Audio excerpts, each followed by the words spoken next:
Hi. Hold on, let me skip that. Am I?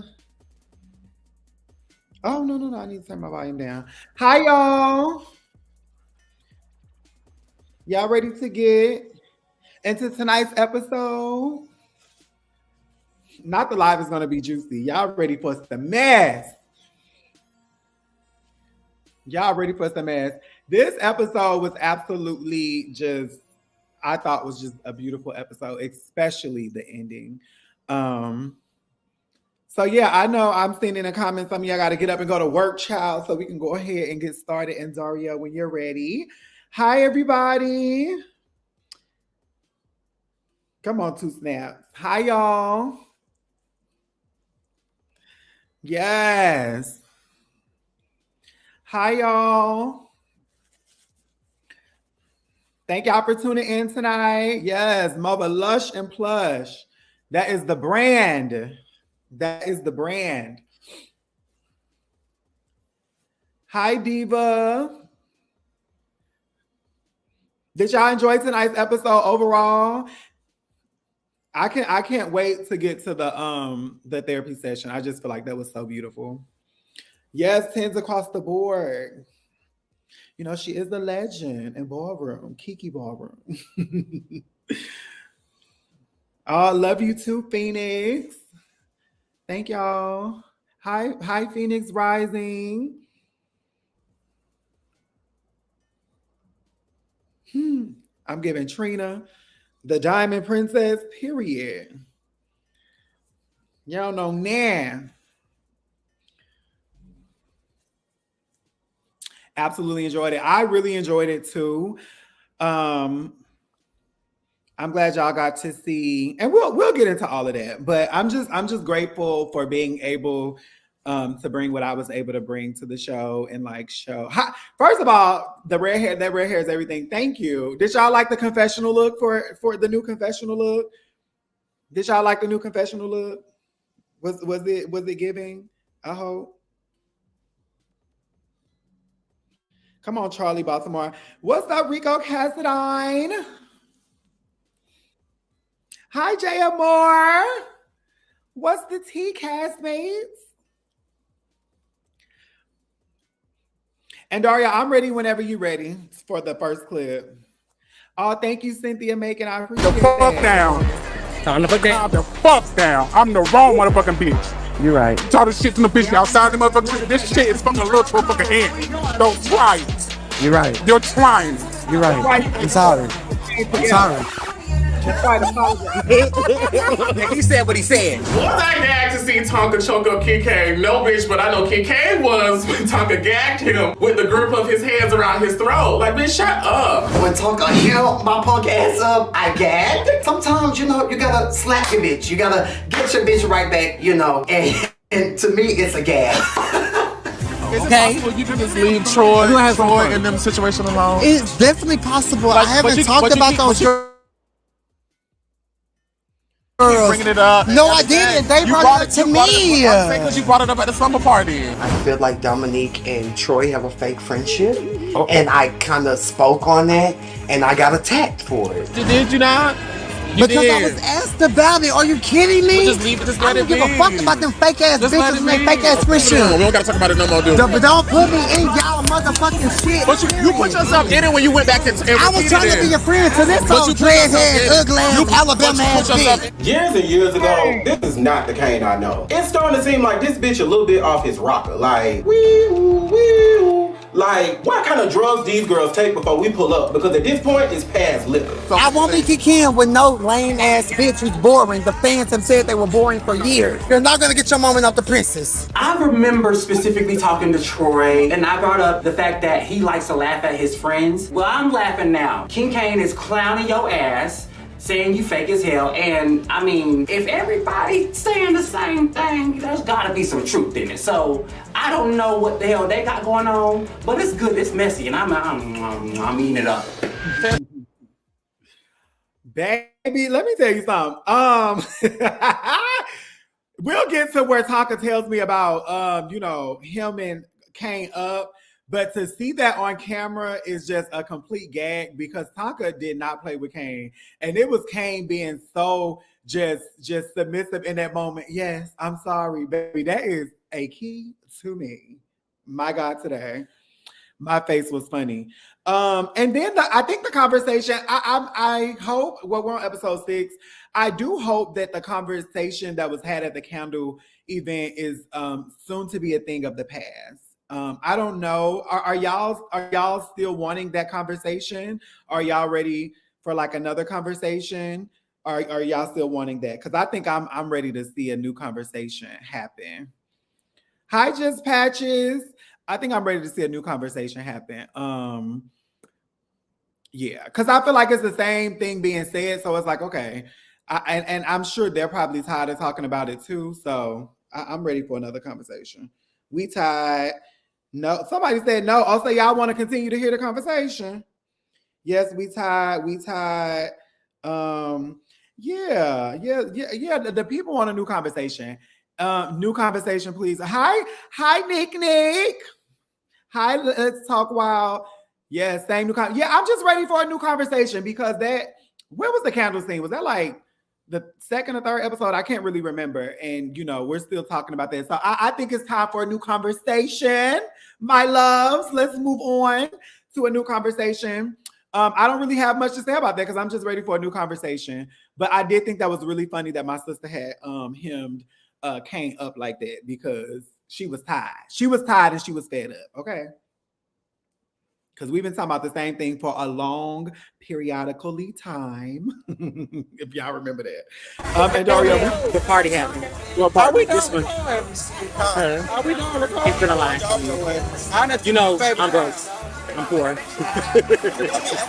Okay, but you drinking, you enjoying it? I'm enjoying myself now. I mean, this is not my event. You know how these things go. I know, but Oliver. You know how these things go. We had the same conversation. I understand, but you know how these things go. This wasn't my event. I just was noting. The cameras had stopped rolling. We was enjoying the party. The people was drinking liquor. JeTwahn walked over to the camera people, tapped them on the shoulder, and said, "Hey, can y'all come film this with me and Oliver? Why are you so desperate to go back and forth with me on the camera, my good sir?" You gotta talk to the person who put on this event. But no, I gotta come to you because you were the face. I'm not telling you all those concerns. You got to go talk to that person. You. Yes, you're you the told face. me. No, no. I'm a very boisterous person, and I'm always gonna speak my mind, right? I'm gonna say what everybody else is over here whispering and murmuring about. Everybody here, to be clear, think this is foolish, but I'm the only one who has the courage to call it out. You're the face of the event. So I'm saying you now. What I'm saying is that you're the face of the event. And y'all understand, No, but wait. Let me finish, please. You're the face of the event. Which I understand, but I have no control over the food. But he can't have us at 25 different places. Yeah. And I know it ain't got nothing to do with you. I know you tried your best to be the best. Great. I just was coming to you. And I appreciate it. Friend to friend, because I love you.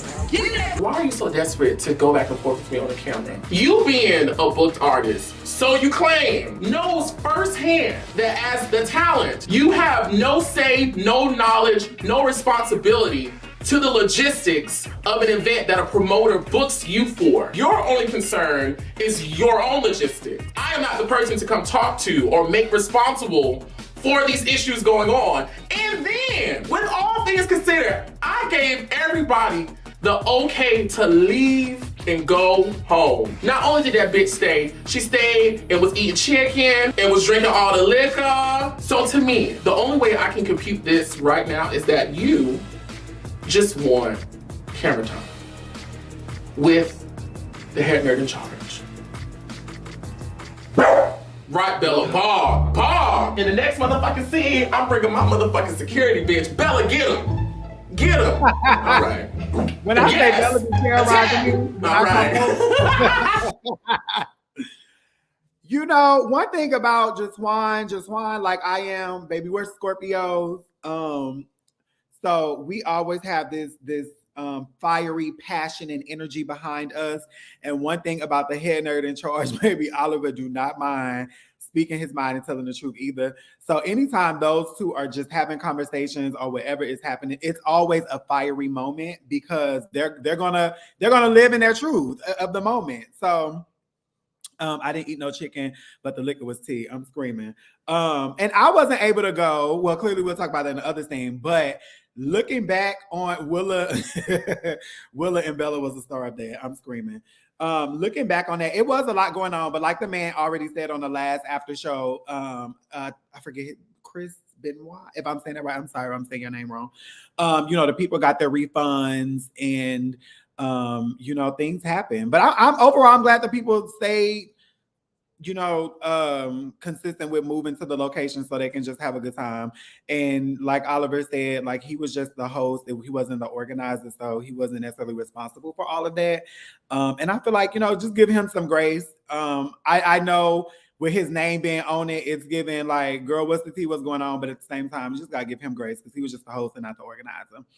Yes, I got it all in my notes. Baby, when I say Rico has been collecting notes this season, I'm like, am I in the notebook? I've been good though.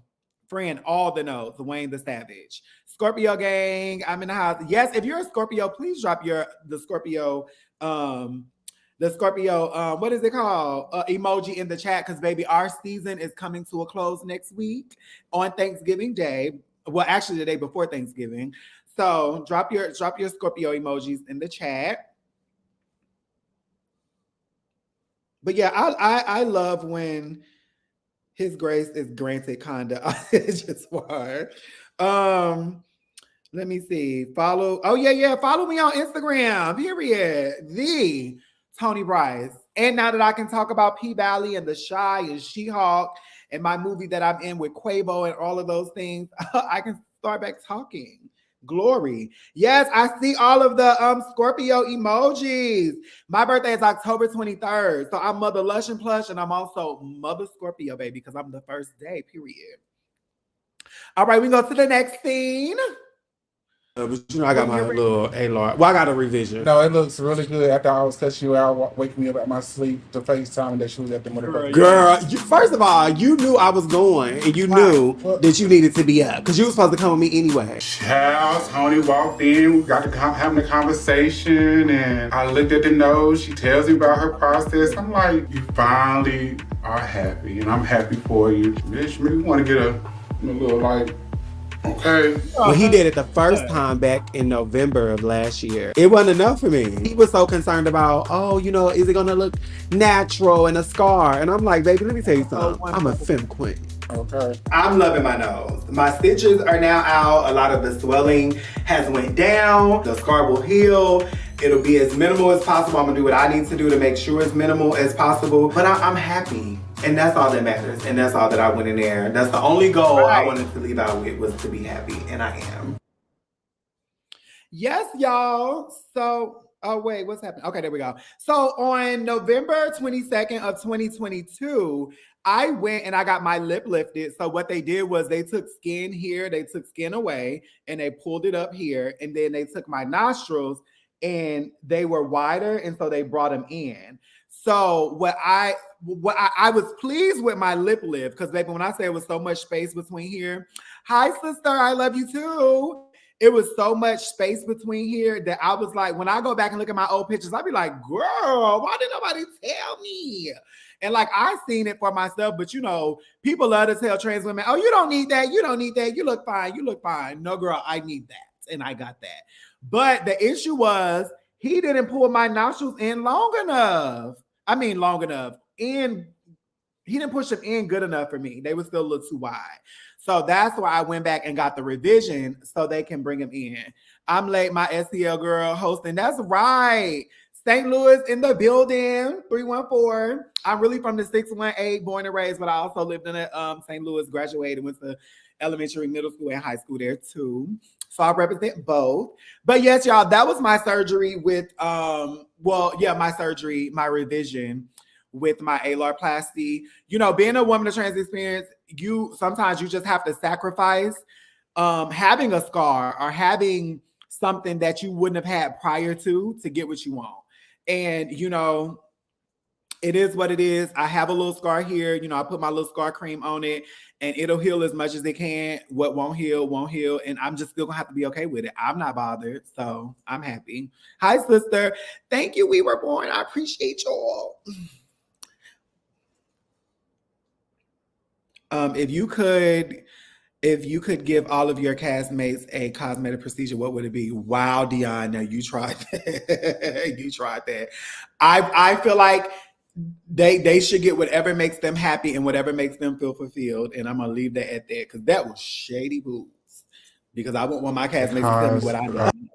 Versus legendary Toni Louboutin. Not versus.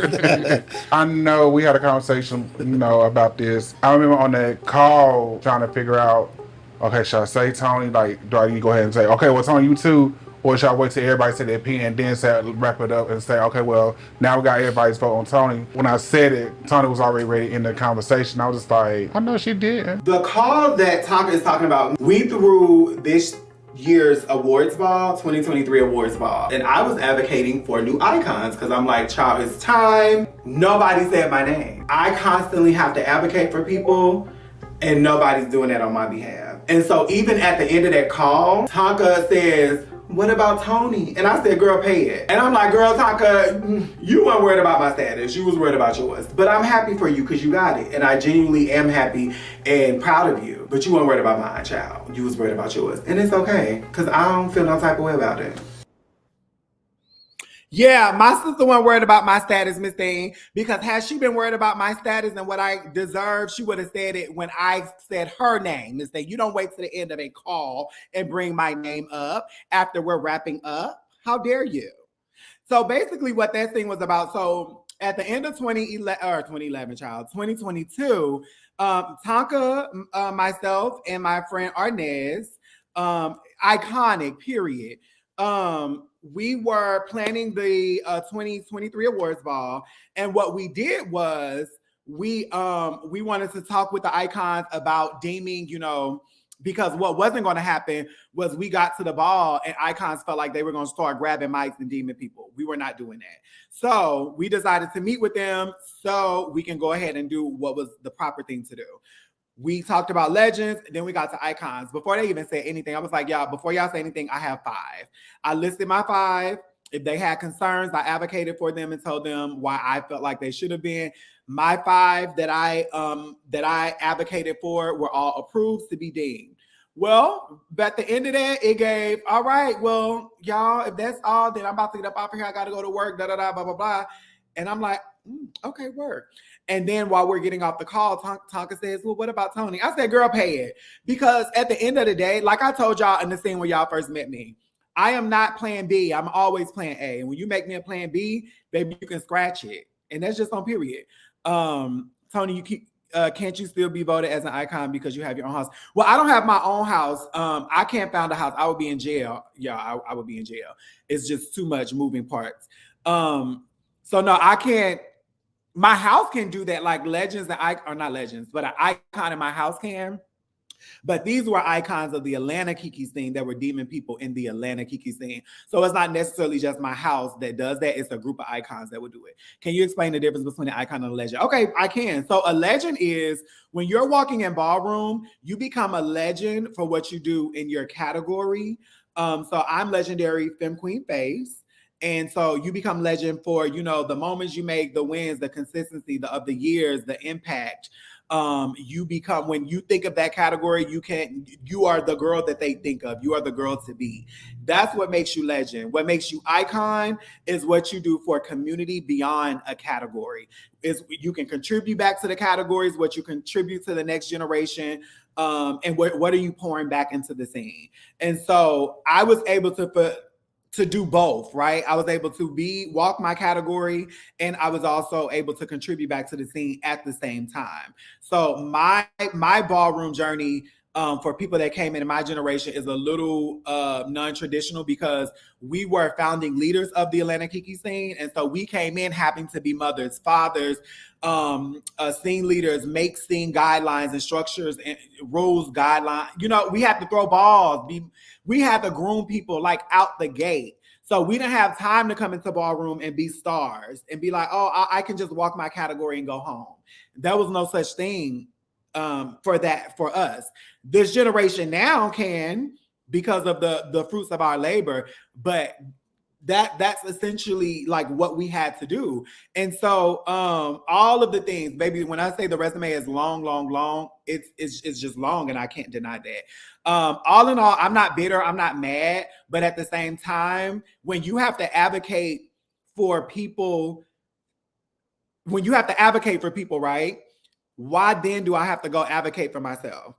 If you know I deserve it, why are you not advocating for me? Right? And that just goes for anybody.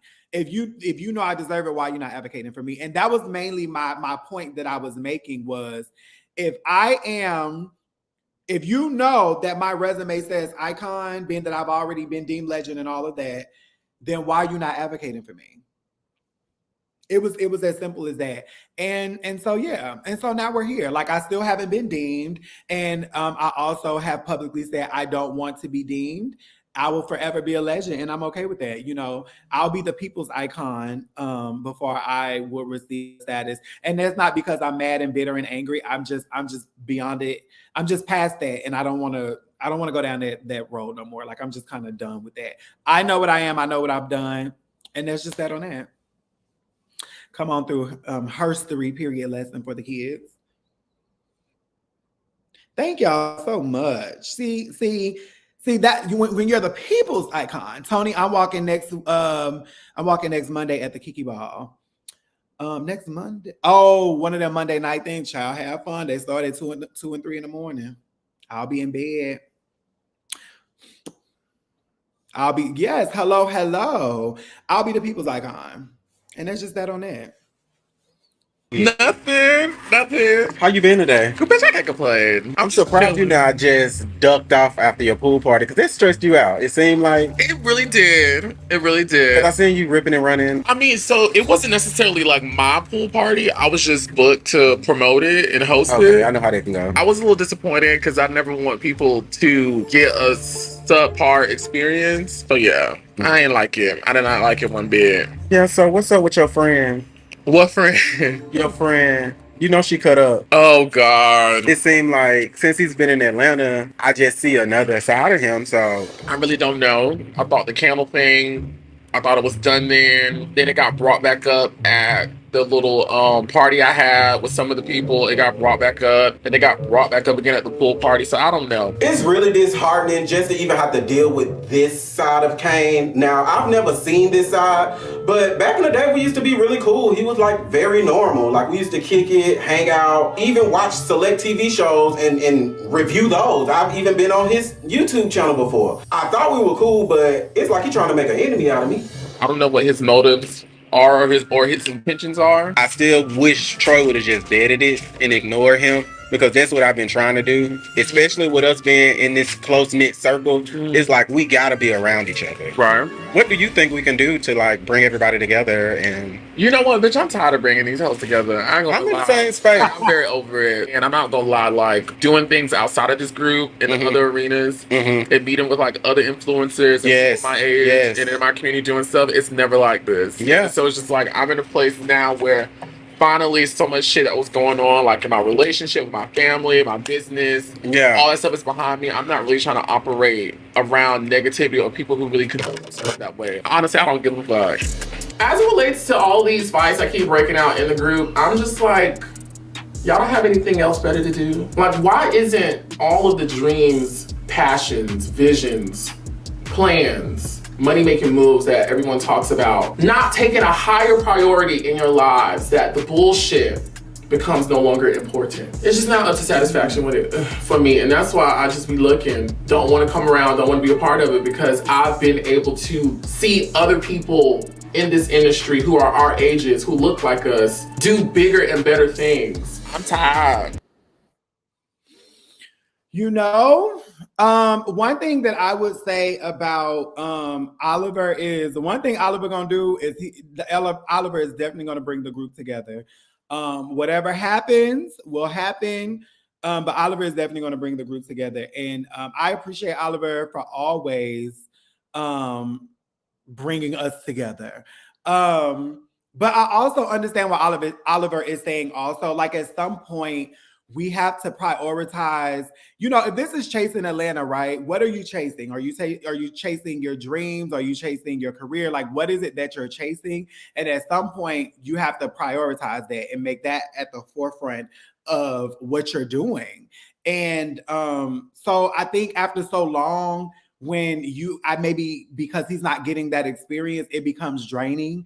And so it's just like, child, I'm tired. Like we were just saying earlier, you know, we want some new conversations happening. And I think even, you know, talking about the conversation with Troy and Dominique, baby, let me tell you something. When you are truly friends and you're having a rough patch, you might say some stuff that you probably wouldn't usually say because you're having a rough patch. But if y'all are truly friends, y'all will mend it, resolve it, and y'all will come back together and be stronger than y'all were before, right? And I think that's exactly what Troy and Dominique has done. So I feel like no matter what was allegedly said, like let it be a thing of the past, because clearly it's not something that's impacting their friendship and relationship present day. So let's just, you know, let it be what it was. And, you know, let's just move on. That's how I feel. Let's just let it move on. I feel like for myself, looking at what I've been able to do so far through these episodes, baby, I've been giving y'all my real life because I can't give y'all acting during the season because of the strike. But I've been giving y'all my real life. And I've been really like showing y'all what I do outside of just being an actress. And so it's so many things that I'm chasing in my career beyond just being an actress. And I feel like I got to show that. And I just feel like coming onto a platform as such, that should be the priority. Showing the world what you're doing and what you know, who you are, what you represent and what you stand for. And so, so I can understand what Oliver is saying. And then at the same time, I understand what Dominique is feeling too. Like, child, me and Troy, we're good. We're fine. We just want to move on. And so I think a lot of us are at that point, like, let's just let that be where that was and let's just move on. We got moved around from 3 different locations, which I understand. It wasn't necessarily Oliver's fault. Oh, it was Benoit. But the thing about it is my friends paid $30 to be there. So when I was bringing it up to Oliver, I was saying like more so like, hey, we've been through this kind of situation in Mexico where you're the face of something, we promote it, and then our friends and our family kind of get fucked over in the process. You know what I'm saying? But I don't think Oliver even was involved like that. I think he was just boom, face, I'm hosting. I'm trying to explain to King Cain that when I pulled Oliver to the side to try to talk to him about my friends being reimbursed for this pool party, he basically brushed me off and was very dismissive and told me to go talk to his friend Christian. This is a common thing. This is our history. You have a history of me trying to communicate with him and him being condescending and patronizing. Next thing you know, I look around. I don't even understand what the argument is. It's about candles, and then it's like... At this point, it's just becoming, like, so stupid. I have no problem with what Dominique did, going back telling Troy. My thing is, if you're gonna run a bone back, run the entire bone. But now that, you know, y'all are back, it's kind of like, well, yeah, Cain just... Hashtag, here we go. And I have to be fair to you because I feel like a lot of people don't want to be fair to you. You know, I've learned my lesson with these girls. You can't be these girls are tied. You can't be good friends to everybody. Yeah. You know what I'm saying? You got to be good friends to yourself first. How I'm really feeling about Dominique and Troyisha in this moment, clearly it's a fake friendship, in my opinion. My opinion. I'm definitely irritated with it. I'm definitely done talking about it. I never wanted to bring this situation up. These girls brought the situation up. That happened in February and we're discussing it in May, you know? So, yeah. Hashtag, here we go. Now, Cain has said, y'all, that Cain is done talking about it. So we should not see this conversation after episode 6. We should not hear this conversation. We understand that Cain thinks that the friendship is fake between Neek and Troyisha, as he calls Troy. I love you, Troy. We get it. We understand it. But Cain said he's not talking about it after this episode. Leave it in 6. So let's see what happened in 7. Let's see what happened in 7. What else? Which, and then what JeTwahn was saying about the pool party, which I had already said in a previous thing, you know, giving Oliver grace because he wasn't the organizer, he was just the host. And so, and hopefully JeTwahn and the friends that purchased tickets, hopefully everybody got the reimbursement. Because no shade, if I had to, you know, go to 3 different locations and get back in my car and drive all my gas out, I would be like, girl, I need I need them, what is $30? I need them $30 to go back in my tank. Okay. So I get it. I 100% get it. When you pay for something, you want the experience. And so I get it. And even Oliver as a host wasn't completely satisfied with it. So if Oliver wasn't satisfied with it, of course, the guests that came to support Oliver, you know, had the choice to not be satisfied with it at all, you know, or as well, I should say. Cain isn't the one bringing it up.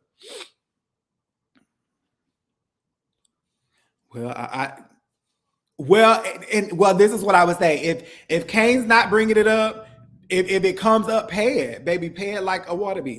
Pay it like the light bill. Pay it like the rent. Okay, that's what I would say. That would be my advice. Just pay it.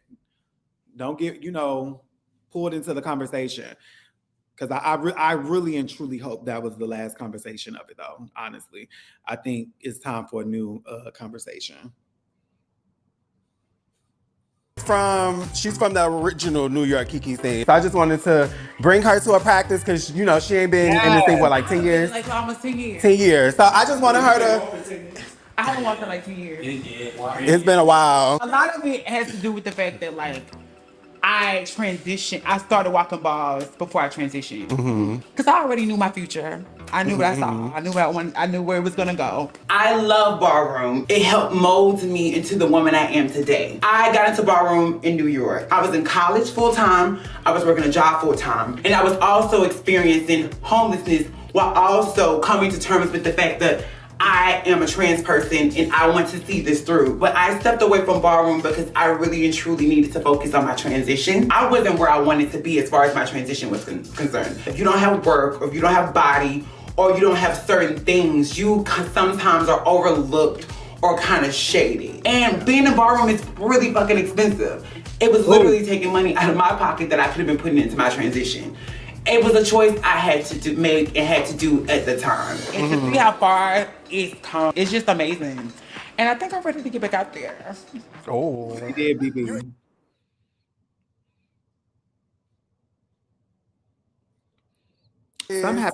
We'll continue practice. So let's go ahead and get started. Let's move the table out the way. Come on, all Americans. Don't forget the foot. Nick. Come on, Mari. This is Tall Boys European. This is Woman's Runway. Come on, Miss Blue. 2 more. Now we got the blueprint. Icon. Berlin.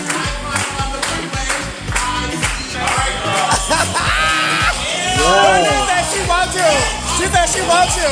When I was around when the Kiki thing first started, I would have never had any idea that it would have gotten so big. This comes from inner city, at-risk youth needing a safe space to be creative, to connect with people like themselves, not feel alone, not feel ostracized, while also raising HIV awareness. I was so fortunate that New York had that. It makes me feel really, really proud that I am a part of this legacy. Hey! Yes. So, okay, that was the Atlanta chapter of the House of Christian Louboutin, the legendary, luxurious house of Christian Louboutin. So that episode, that was, was that May? I think that was May. Gag. And the girl, the kids in that footage, they had not debuted yet. They were just coming in. We were, filling them out, seeing what the talent level was, having practices every week, and just making sure that they were Louboutin ready to get out there. And so we had a good time. We were practicing literally every Thursday so we can get ready to bring them out. And then inviting Berlin because, okay, so what I was saying too in my confessional, my ballroom father that brought me into Ballroom, His name is Icon Luna Khan, and he brought me in Ballroom in 2009. I had already knew about Ballroom, but I was in not elementary child. I was in middle school and high school, so I was like, yeah, I'm prioritizing school, et cetera, et cetera. You know, living in St. Louis, life wasn't as fast and as accessible as it is in New York City, so I wasn't thinking about Ballroom. I knew about it. We would be in the clubs, voguing and twerking, you know, doing all of the things in the clubs and just having a good old time. But my father Luna, my ballroom father Luna, used to have a show called The Luna Show, and on one of those interviews, he was at a Kiki ball and he did an interview, and Berlin was one of the girls that was in the interview. So I remember when I was watching Chasing Atlanta from season 1 on up to, you know, present, I was like, wait, she looked familiar. And so that's where I knew her from. So when I got to officially meet her at the barbecue, I was like, we finally got to meet because I got to see her on the clip. And so it was very nice, like inviting her out, seeing her walk, letting her giving some insight to the kids of the generation that she comes from, which is the original Kiki scene in New York City, when it was really about the youth, when it was really at agencies, when it was really about HIV prevention, and also personal and career development for the youth. So that was really good. And I'm glad they got to meet her and see her pump, because baby, she definitely has not lost that walk at all. The walk is fab. The walk is over. Thank you, Berlin, for coming to the practice. Hey, Girl, how you doing? I'm good. How's everything going? How's everything? How are you feeling about Ballroom right now? You know, how's the acting going? Child. Well, let me start with acting, because that's real quick. There's a strike. There's a writer's strike in Hollywood. Oh, wow. So, like, they're not filming anything. I heard they don't want to pay their writers properly. Right, like, one, they don't want to pay the writers properly, and then two, when they sell a show to like a streaming platform like a Netflix, they don't want to pay them either. So like, even me for season 2 of P-Valley, I ain't seen no residual yet. No residual check. Wow. Yes, and so there's even a claim for that. So it's like, it's a lot going on in Hollywood. So recently, there's been a writer's strike with the WGA and the AMPTP. There's a lot of things that's happening within the industry where writers are not getting their streaming residuals. Unfortunately, we have to go through these battles to reach a resolution, but also it impacts us as actors, because if there's nobody in the writer's room to write these shows, there's nothing happening. Everything is on pause. Everything is on a standstill. Yes. So at that time, and that's how because sometimes we film this stuff so long ago, you don't remember exactly when it happened. But the fact that I only talked about the writer's strike meant that it had to be before July, because the writer's strike started on May 1st and the actor strike started on July 14th. And so that's why throughout the season of the show, after a certain point, I wasn't able to talk about anything. Even in my Meet the New Cast member, you know, I had to break it down and be like, oh, down in the valley, you know, the Windy City, you know, a superhero, you know, P-Valley being down in the valley, Windy City being the shy, superhero being She-Hulk. So like, I had to, you know, not fully say the show because you can't promote the shows. But yeah, I'm so happy. I'm so happy that all of that is behind us. I'm so happy that we get to go back to set and go back to working. But more importantly, like y'all, I don't do acting for fame and all of that. I do it because I'm truly passionate about storytelling. I'm truly passionate about being a representative of our community. And I'm also passionate about whatever I'm pouring my time into, it's going to have to fund my life. It's going to have to pay my bills. It's going to have to pay for my, you know, transitional desires and needs. So all of these things, just like you have your career that may be outside of entertainment, it's the same for us. We got to have our healthcare. We got to pay our bills. We have to do the same. So it's been really tough getting through these few months without receiving income because you're on set. And then at that time, I had not had any residuals from P-Valley. I've had some since then. I actually just got my first residual from She-Hulk literally today. So yeah, it's been crazy. But I'm excited. I'm just excited to get back to work. So y'all know, you know, she'll be back on TV soon. I'm glad I was on TV this year because I filmed it this year before the strike happened. But we'll see what happens for 2024. I don't know how to explain it, how to put it. But he's going to the specials now to see about it. But he's been acting funny, so I had to go to work. I have to go back to work. Oh, and so I have a 9 to 5, and I'm a hostess at a restaurant in downtown Atlanta. Okay. I like it, but I literally had to swallow a lot of pride to do it because, like, at the end of the day, like, we were born, like, we make our money from that and doing performances and working and all of that. But then also the scheduling. As a creative artist, as a creative person, we can literally get up and go whenever we're booked, whenever however we need to be booked, all of that stuff.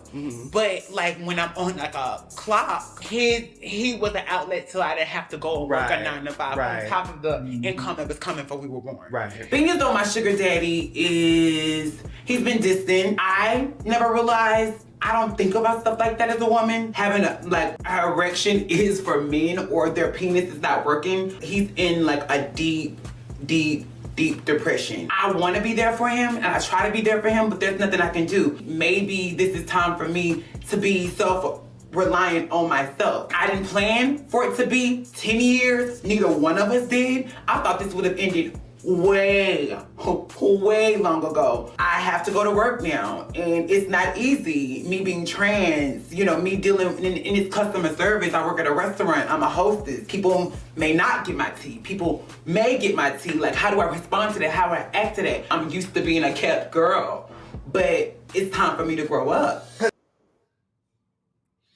One thing that I did love about that conversation was just Berlin's vulnerability about speaking about having a sugar daddy, because I feel like there's a lot of times like when we indulge into whatever form of like sex work or sugar baby life, or however we categorize, being a sugar baby. I don't know how everybody categorizes it.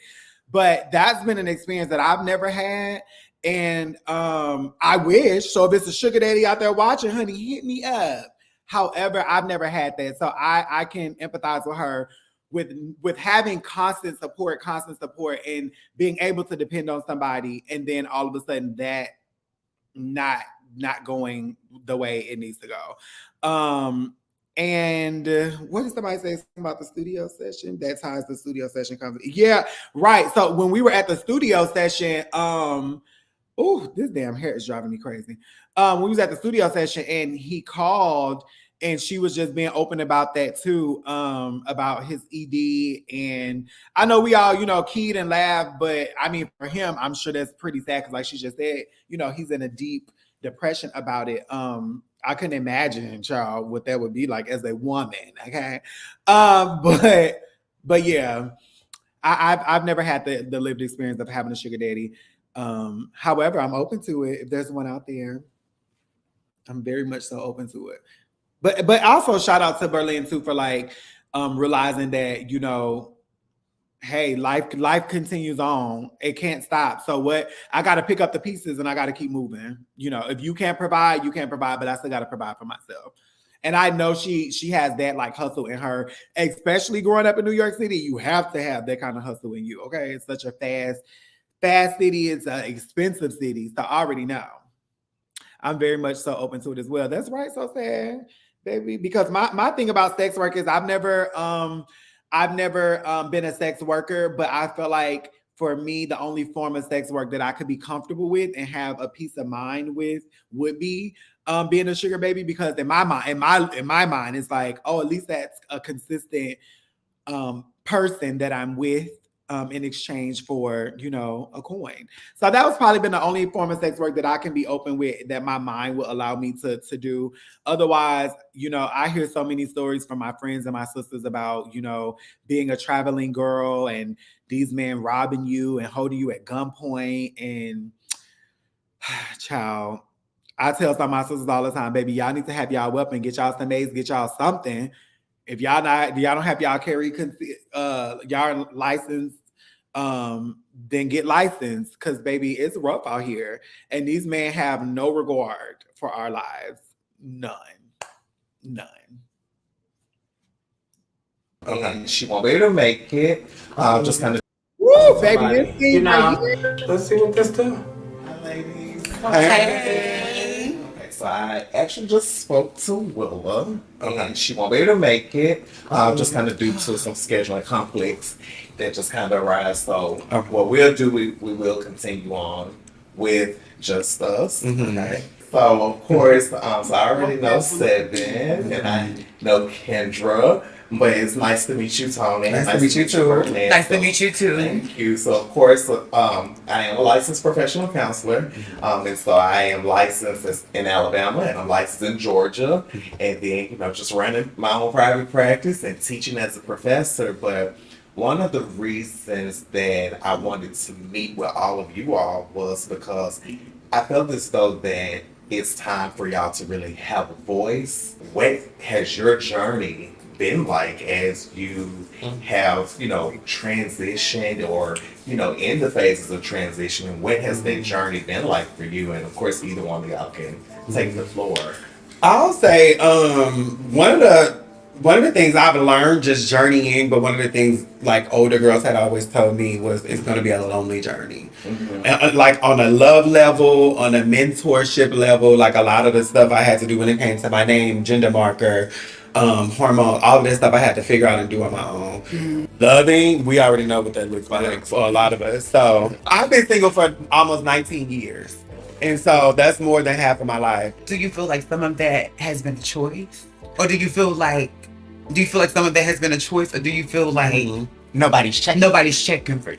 They're checking, but I think there has to be like that equal attraction. But what I always say is I knew that in order for me to be comfortable in my skin and embrace somebody or allow somebody to embrace me, this is who I knew myself to be. This is what I had to get to. If they are trans attracted and open with it, you have to make sure you're attracted to them. For the longest, like I didn't. When I first transitioned, I just focused on transitioning. Like I wasn't intimate. I wasn't comfortable with my body. I didn't like the way my body looked. I was not intimate at all. I just focused on being the woman I wanted to be, getting there, going through the motions, getting the process. And once I did start to see who I was a little bit more and it started to happen, I got more comfortable. And then I started to realize a lot of men only wanted to use me for their sexual pleasure.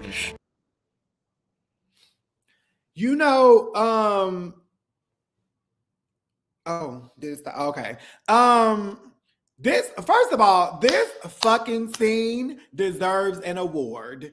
And I don't know what award shows or systems are out there in the world, but this scene deserves some recognition on a bigger scale.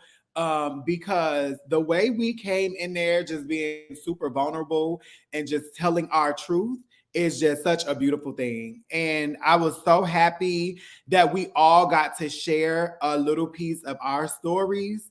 And it just makes me so proud because, the next generation of trans youth that will one day watch this show will see this scene and like see themselves and see that, there's some women that came before us that, went through the same thing that I might be going through right now. And so maybe we're giving them some nuggets, or some gems on how to handle some future situations that they don't even know that they're gonna have to go through. And when I talked about when I first started my transition, one of the things that older trans women always said, it's a lonely journey, it's a lonely journey. And when I say it was a lonely journey, and it still can be present day, that's why I was so happy for us all to come together and do this therapy session. Because one, when I was changing my name and my sex marker, gender marker, all of my documents, my county, they would not provide me any paperwork. I had to go online and find the paperwork and file it myself with the clerk.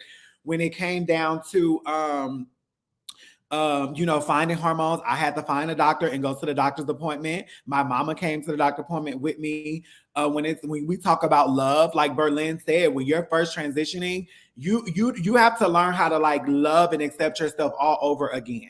And before you can allow somebody into your space, you have to make sure that you are okay with you, that you have accepted you. Because when I tell you, it will be some people that will come into your space and tell you some fucked up shit, and you will be left looking crazy. That's why you have to be so firm in who you are that can't nobody tell you nothing different.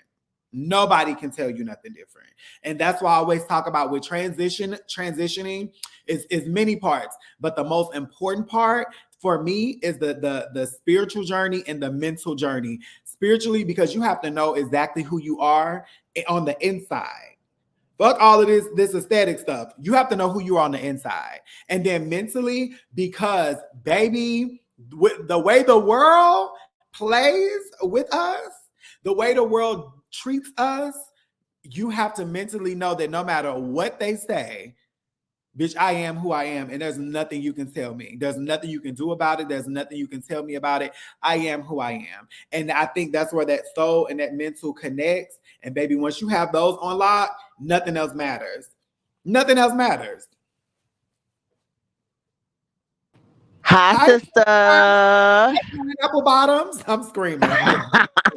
Child, Dario had that from the last live, girl, and I just was like, let me go ahead and keep it up there. Hi, sister. I don't know how much more of this thing we're gonna watch, but I'm assuming since you're up here, you're coming up here to address what you addressed in your green screen. I just was coming up here because I realized that we was on that scene, and I just want to come up here and tell you that I do appreciate everything that you have. Sex with my boyfriends.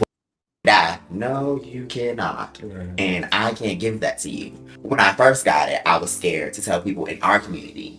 Now I'm going through that fear. I was going through that fear all over again because it's now like, okay, you're a part of our community, but you're not a part of our community. Right. So you don't know and you don't have the knowledge. I'm not trying to speak for you, but I guess you're just trying to gauge on who to tell, if you feel safe enough to expose that to them. If I don't feel safe enough to expose that to you, I'm not gonna feel safe enough to have sex with you. Okay, I get that. Let me clarify the sucking and fucking of it all. This means that I'm dating. Yes, I'm having sex. However, in my previous relationships before transitioning, I was having sex in a relationship. I wouldn't have sex outside of relationships. I never had a hoe phase. I had sex with my boyfriends, well, exes, because they're now exes. And now that I'm dating to find a husband, I need to know what I like and what I enjoy. So that way, when I get into a relationship, because what people fail to realize,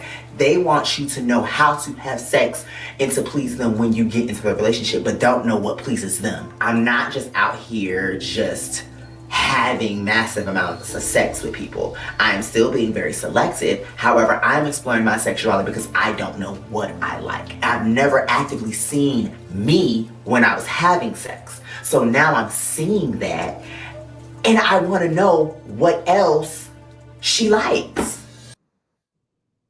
Yes. Girl, it's a journey. You know, this is what I'm gonna say, sister. And I said this in my green screen, but I think because maybe the scene was so long, it didn't get into there. But it don't even matter because you addressed it. When you said that, I understood exactly where you were coming from because people don't know, but I was a virgin. I was a real life virgin my whole life. Mm-hmm. You know, I never went through any type of sexual abuse. And it wasn't until after I transitioned is when I lost my virginity. And so I understood you in a space of, bitch, I am comfortable in my skin, cozy with who I am. And because I'm comfortable and cozy, now I get to really, because I have accepted my identity, I have accepted myself. Therefore, now I get to show up in my full authentic self and I get to explore people and they get to explore me for who I truly am. So you become that comfortable to where now you're able to have more pleasurable encounters or experiences because you're comfortable with who you are. And there's nothing wrong with that. It doesn't define your womanhood. It doesn't define what kind of person you are. It just means, bitch, I am comfortable in my skin, cozy with who I am. And I'm out here exploring my options and having a good time while I'm doing it. I appreciate you for saying that because literally that's how I feel. Like I never, when I had sex before, like with my exes, like my longest relationship was 7 years. My shortest relationship was 2. I've always been in relationships. I'm a relationship type of girl. I'm a hopeless romantic. So like, I can honestly say that when I was having sex before in my relationships, before transitioning, I was having sex for them and I was just doing things that they liked and didn't necessarily please or pleasure me. Not all the time. Now I'm actively just trying to figure out what I like, whether that with whomever it's with. Now I'm not just out here just, out here just dipping and doing. Even just when it comes to like dating men, I'm just realizing that my taste in men has even changed because I'm not that insecure boy that I was. I'm now this confident woman, which is in turn telling me and showing me like I don't like what I thought I liked is not what I like. And it's like I'm actively gaining that confidence with also seeing myself actively have sex as me. Right. So It's like if you were out here sucking and fucking and doing all of the things in the way that maybe people thought you were saying it still would be nothing wrong with that, baby. We are sex positive beings, baby. We all have sex, baby. I mean, and if you're not, then you're not. But for the majority, we're all having sex. So what did that say in Dario? I didn't get to see it. Yeah, that had popped up. Tony, I'm so glad you joined Chasing this season. You were needed and add so much dynamic. Yeah, I will say, sister, let me like give you your flowers real quick, okay? Let me give you your flowers. I am happy that you joined this season. Like you and I, like really, like we were talking to each other before you were joined, and like even with my first season, like that's how we met, and it was like. From our conversations there to our conversations now, I am so appreciative of you being here because it did add a different dynamic. It did. I will say you definitely gave me a sense of calmness and girl, don't worry about that, girl. Just calm down. Continue to worry about yourself and continue to be the person that you are and continue to be great. Like you just did add a sense of to everything. And I really do like appreciate you. Well, no, thank you, sister. I appreciate that. I think what it is for me, y'all, is we get one life as we know it, right? Who has time to be sitting around stressing about what everybody else is feeling and thinking? Like, I have to live my life for me. I have to have fun for me. I have to have joy. I have to wake up and choose joy and happiness daily and and operate out of gratitude daily. So however that shows up for me, however that looks, that's how it shows up and that's how it looks. And I'm going to support my sisters in that as well. Like, girl, go out and explore and have fun and figure it out, whatever it looks like for you. And that's just, it is what it is. Just have fun, entertain, educate, and inform, as Dario just said. So it's like, girl, go live your best life, honey. And bitch, I've been living my best life. I've been living my best motherfucking life, girl. As y'all see, I'm barely here. Where I be at, sister? Work. No, you be working. Mamas be working, okay? Hello, I learned that. That's what I learned. The one thing you did was capitalize off of everything, bitch. Capitalize, and continue to push and thrive and want more out of your life, girl. But I'm done being Dr. King. Not Dr. King. I'm done being Dr. King. I just want to come up here and say you look beautiful. Yeah, that green screen, bitch, with that choker hoe. And this red piece of hair, girl. Is mind you, girl, I was wearing a different wig. And I was like, girl, I'm so sick of her. Let me put my red wig on. I wasn't even correlating. Oh, the new green screen started this episode. And I was like, oh, well, here we are with the red hair. But I'll be wearing this red piece of hair is T. Keep this red piece of hair. It's giving. And with the fur. And with the fur, bitch. I love you so much. I love you. I love you. I love you. I love you too, sister. And I will talk to you later, girl. All right. Boing. Trans woman in general is like this carved out body, like thin, voluptuous breasts, hips out to here, waist all the way in here, face gorgeous. In this moment, I'm mother lush and plush, and we're gonna be okay with that. Right. And I'm working towards that. But I want to be comfortable in that too. Yeah. When you look into that mirror, like on the outside looking in, everyone can say, "Oh, You're beautiful, you're beautiful, you're beautiful. But you have to believe it for You have to believe yourself. that for yourself. Right. For instance, for instance, I'm in my 30s. People see me and like, you don't look like you're in your 30s at all. Mm-hmm. But I know how I looked when I was in my 20s.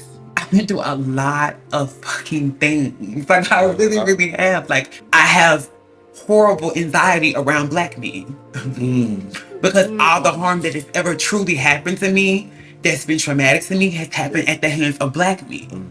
Like, and it's sad because I love my black brothers. I just don't feel the love from them sometimes. Like, I think one of my biggest challenges when I go home, is I'm on a journey now for the first time in my life. I just turned 38 and I feel good and I look good. I've been on a journey looking for Kendra because I came out at 13 and, at 13, believe it or not, little Kendra was born, not Kendra. So I came in doing music at 13. So from 13, 14, 15, 16, and all since then, somebody asked me, they said, so tell me about Kendra. I broke down crying. Who is she? I went all these years chasing little Kendra. You get what I'm saying? To a point to where I forgot who the hell Kendra was. I don't know. So on my journey on finding Kendra, yeah, it's a lot coming with it. It's coming with people gotta go. It's coming with people not gonna be happy. I think I owe Kendra something. You do. You get what I'm saying? Like, I owe her something. And one, I owe her a real marriage. Because I'm going to tell you something. It was times that I could have been happy. It was time. Don't think my Mr. Right didn't come. But let me tell you who got in the way. Well, Kendra.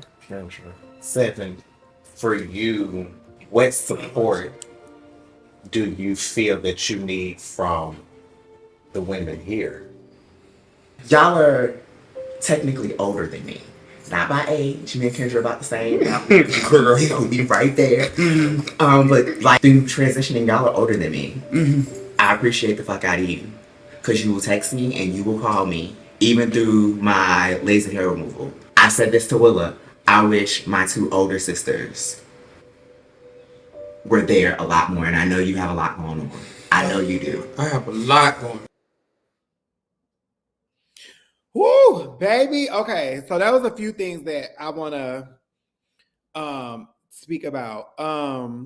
So when I was talking about body image, right? So I get the name, Lush and Plush from my nephew in Ballroom. His name is Legendary AC. And when we first started the Kiki scene here, I was the only, one of the only, and the most consistent, plus size woman in the scene, period, from 2017 all the way to 2023. And so he gave me the name Lush and Plush because every time I would come out, like I would always, dress myself well. I would always, dress my body well, being a Lush and Plush person, and I would always exude sex appeal. And so he gave me the name Lush and Plush. And so I ran with that, Mother Lush and Plush. Now I'm legendary Mother Lush and Plush. But what I was speaking about in this scene was, being a Black woman of trans experience, the world has a idea of what a Black woman of trans experience looks like. Not the white ones, the Black ones, okay? And what they think about is these, these voluptuous titties, these small waists, these big booties and carved out hips and all of that, right? And these beautiful, gorgeous faces, whether the faces are real or passable, or if they're just beautiful, period, people, period, right? And when you're more so, like Berlin was talking about in the practicing, when you're in ballroom and you're transitioning, it's hard because if you don't come in with all of these surgeries and looking like that femme queen aesthetic, then you do tend to get overlooked, or you do tend to get read, or you don't get your life. And that's hard when you don't have that aesthetic, nor do you desire that aesthetic. But sometimes that pressure is so hard, it's so heavy, you start to desire that aesthetic until you really start to grow into who you are. You're like, okay, pause. Like, that's not me. That's not what I want. That's just the pressures of culture doing that to me. And so sometimes I do be like, bitch, I don't want to be mother lush and plush. I'm tired of being a big girl. I'm ready to lose some weight. Like, bitch, let me go get a surgery or something. And then sometimes I'm like, but you know what, Toni? I just literally sat up here and talked about how I seen the first plus size woman of trans experience acting in Star, my sister Ashton Grooms, and how that made me feel represented in the arts. And so how then do I say that and not see that in myself and then go acting and be on screen doing the same thing for trans people with plus size bodies? So it's a struggle. It's a struggle, but you know, I have to embrace it. I have to embrace it. I'm healthy, don't get me wrong, but I just have to embrace it until I can really change it if I desire to change it, right? Let's talk about Kendra when she was talking about who is Kendra outside of TS Lil Kendra. And when I tell you, when she first said that at the barbecue, it really hit me because I was like, for so long we can get so caught up in our you know, our alter egos, our careers, whatever. We get so caught up in it that we forget about us, right? And I know as a Scorpio, we tend to give the world so much, and then we come home and we ain't got nothing left for us. So I empathize and I related to what Kendra was saying, so like on a deeper level, on a just like a spiritual level for me, because I deal with that even today. Just knowing who, not necessarily knowing who I am, but knowing what I can give and when to stop. When do I put up a boundary? When do I say stop? That's too much. I have to prioritize me. And so I related to her in a different way, but yeah, I understood exactly where she was coming from. And that's why I was saying, you know, in this therapy session, I was really excited for Kendra, because when we were at Rico's barbecue, that was one thing I was saying. I was like, I feel like therapy for her would be amazing, because then she'll be able to like really get out what she needs to get out based on her lived experiences. And I was excited for her to have that space to share and like tell her story, because I even, you know, got to learn some stuff about everybody that was there.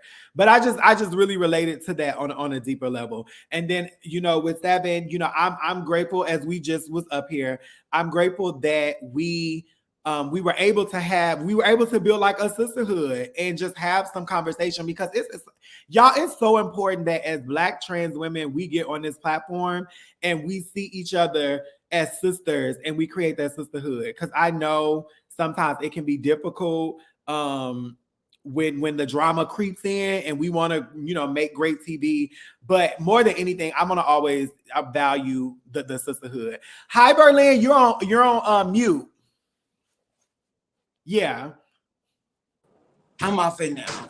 Hey, hi. How you doing? Oh, baby, we both redheads. Yes, we are. We both are. It's giving what it needs to give. Okay. Yes. It was I really enjoyed this episode. I feel like I didn't expect the therapy session when we went there. I didn't expect to share as much as I shared. Mm-hmm. I knew I was going to. Yeah. Share and open up, but you never know how group things are gonna go, or if you're gonna be heard, or if you don't know, if you never know. Like, and then it's a show, because they're gonna put things in there that's a little bit more entertaining than, you know, a lot of times that's what it gives. So I just didn't know, but I'm happy that I opened up. I feel like it was important, not for just other trans girls to see, but I feel like it was important for people outside of our community to see as well. Yeah. And when you talked about, I was going to bring your point up as the last point, because I was just like, that really hit me too. So I'm glad you're here. When you talked about the anxiety you have being around Black men, because it's like like, you know, my natural attraction is to a Black man, but to know that a Black man, not all, but let's say majority, Black men won't value us the same way we value them. They won't love us the same way we would like to love them. They won't see us the same way we see them. It's such a hard thing, because the very man that we are naturally attracted to and that we want to love and build relationships with are the very men that's killing us. Mm-hmm. It's the truth. So that anxiety thing is real, baby. It is. But that's just them for me, just growing up in lower income area, coming from poverty, being around Black people, Black men, just policing me, policing my gender, policing how I act, how feminine I was. It went from that to actually, and so once I did transition, to actually like forcing themselves on me and like physical harm and things like that. Like, it's like, damn. Like, so it's just like, I don't know. It's a touchy subject for me. Because like I said, I don't want to make it seem like I'm bashing Black men or I don't have love or respect for them. I just don't feel like it's reciprocated. So I'm not going to waste my time trying to beat a dead horse. Like, yeah. Yeah, no shade. And I 100%, 1,000,000% relate to that. Yeah. Even present day, like trying to talk to people, and it just be like, literally one of my first questions, are you DL? They be like, are you single? I don't even respond. I say, are you DL? And when they say, yeah, well, why are you worried about if I'm single? You're not gonna openly embrace me and take me out, and you know, you just want to have an experience. You just want to have an experience, and if that's the case, be up in front about it. I'll just let you know how we're gonna play this.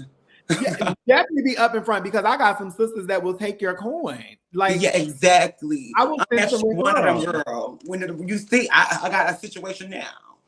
No, when they come at me like that, girl, I really be like, it's a rocky situation. Of course, we're still working through it, but I do, because at the end of the day, I'm not stupid. I know this man does not want to be with me. Like, it's the reason why I'm able to capitalize off of it anyway, because the shame that he possesses from dealing with a girl like me. Yeah. Like, I'm able to capitalize off that. Right. So either it's me, like, so why not? Right. If it's gonna get that anyway from so many, like, at least this man has money and wants to help me and help me reach my dreams and reach my goals. If I'm gonna waste my time with anybody, it's gonna be somebody like that. That can actually contribute. Exactly. You want the fantasy? I'll give you the fantasy, baby. But come on. Right. Yeah. And that's what the people be missing. That's what the people be missing when it comes to that. Like, we can lay up and have, you know, give a free experience all day long, but why would I do that when I can benefit from something different? Especially like our lifestyles are super expensive. Let's be clear. Boots. Very, very, very expensive. Yeah. You know, being a woman in general is pricey. But a trans woman on top, you add that transness to it, it gets a little. We want to see ourselves evolve. We want surgeries. We have to take care of ourselves differently. It's a little bit. We have to be a little bit more high maintenance to even be able to just stand next to your biological cis woman. Sometimes we have to put in a little bit more work, a little bit more effort.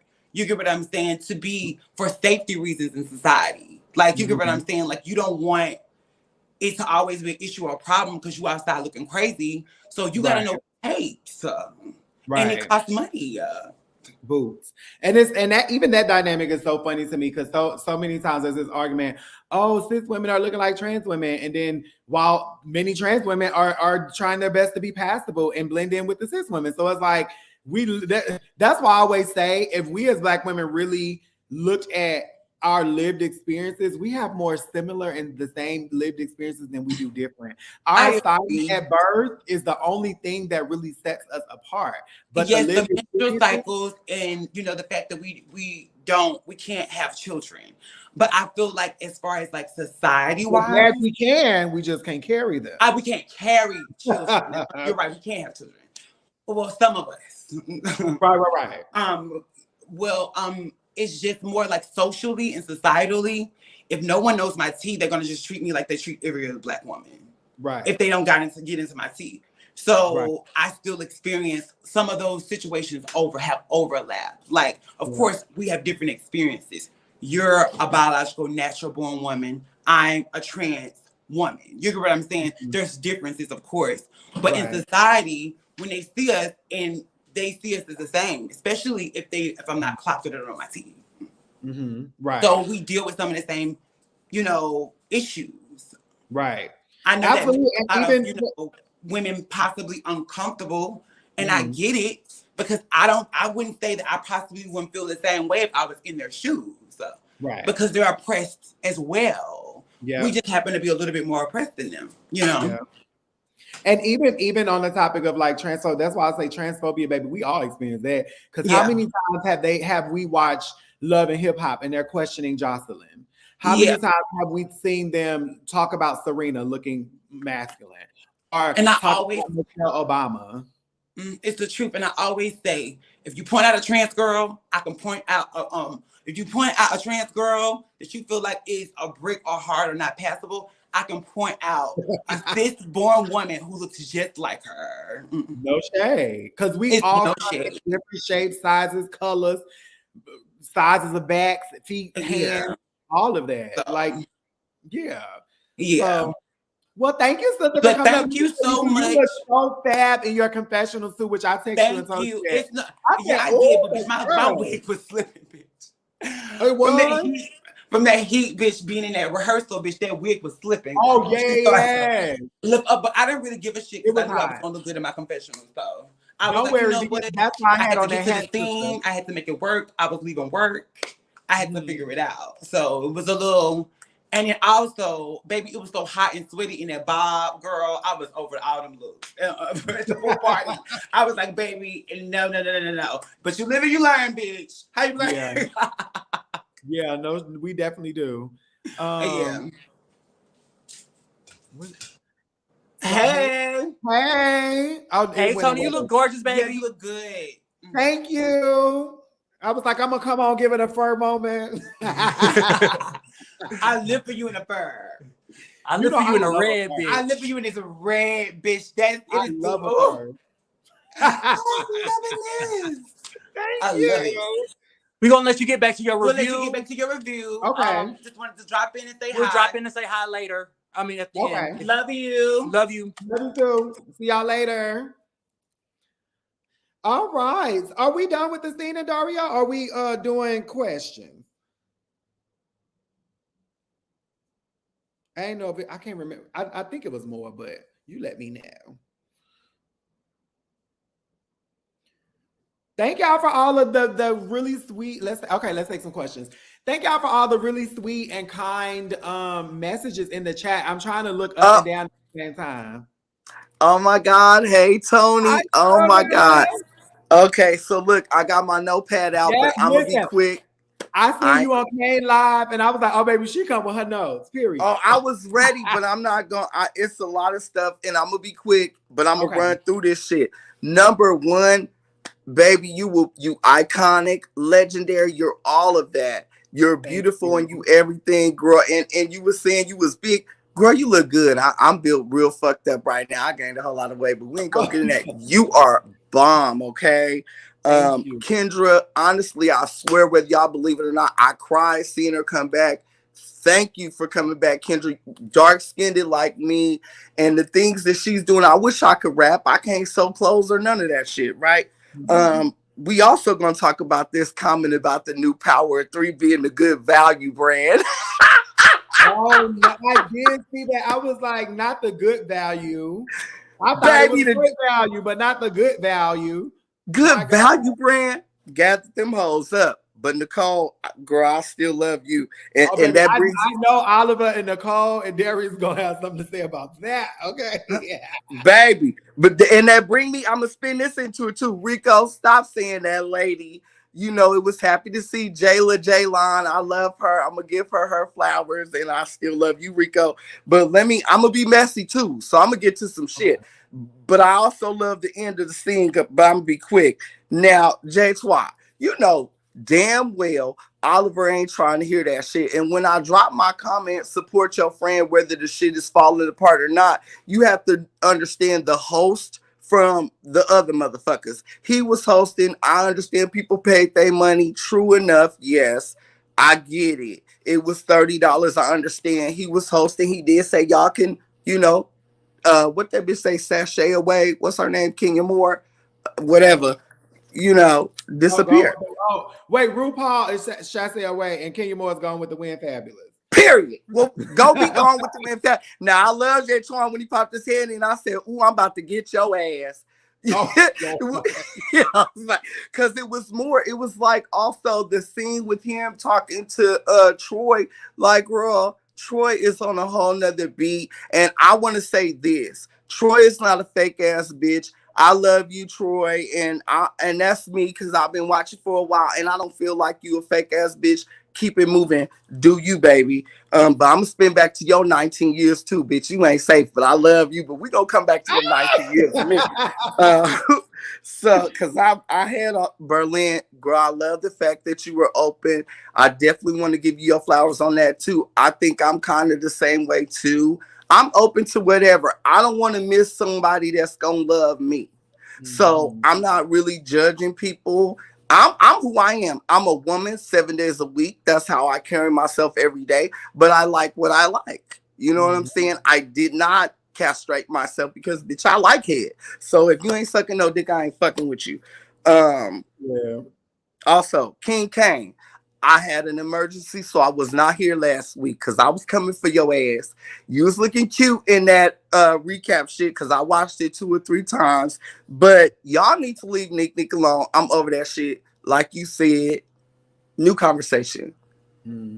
For real, girl. You, honey, and say that, baby. Go ahead. I was saying, yeah, it's time. And I love all of them, but it's definitely time for a new conversation for sure.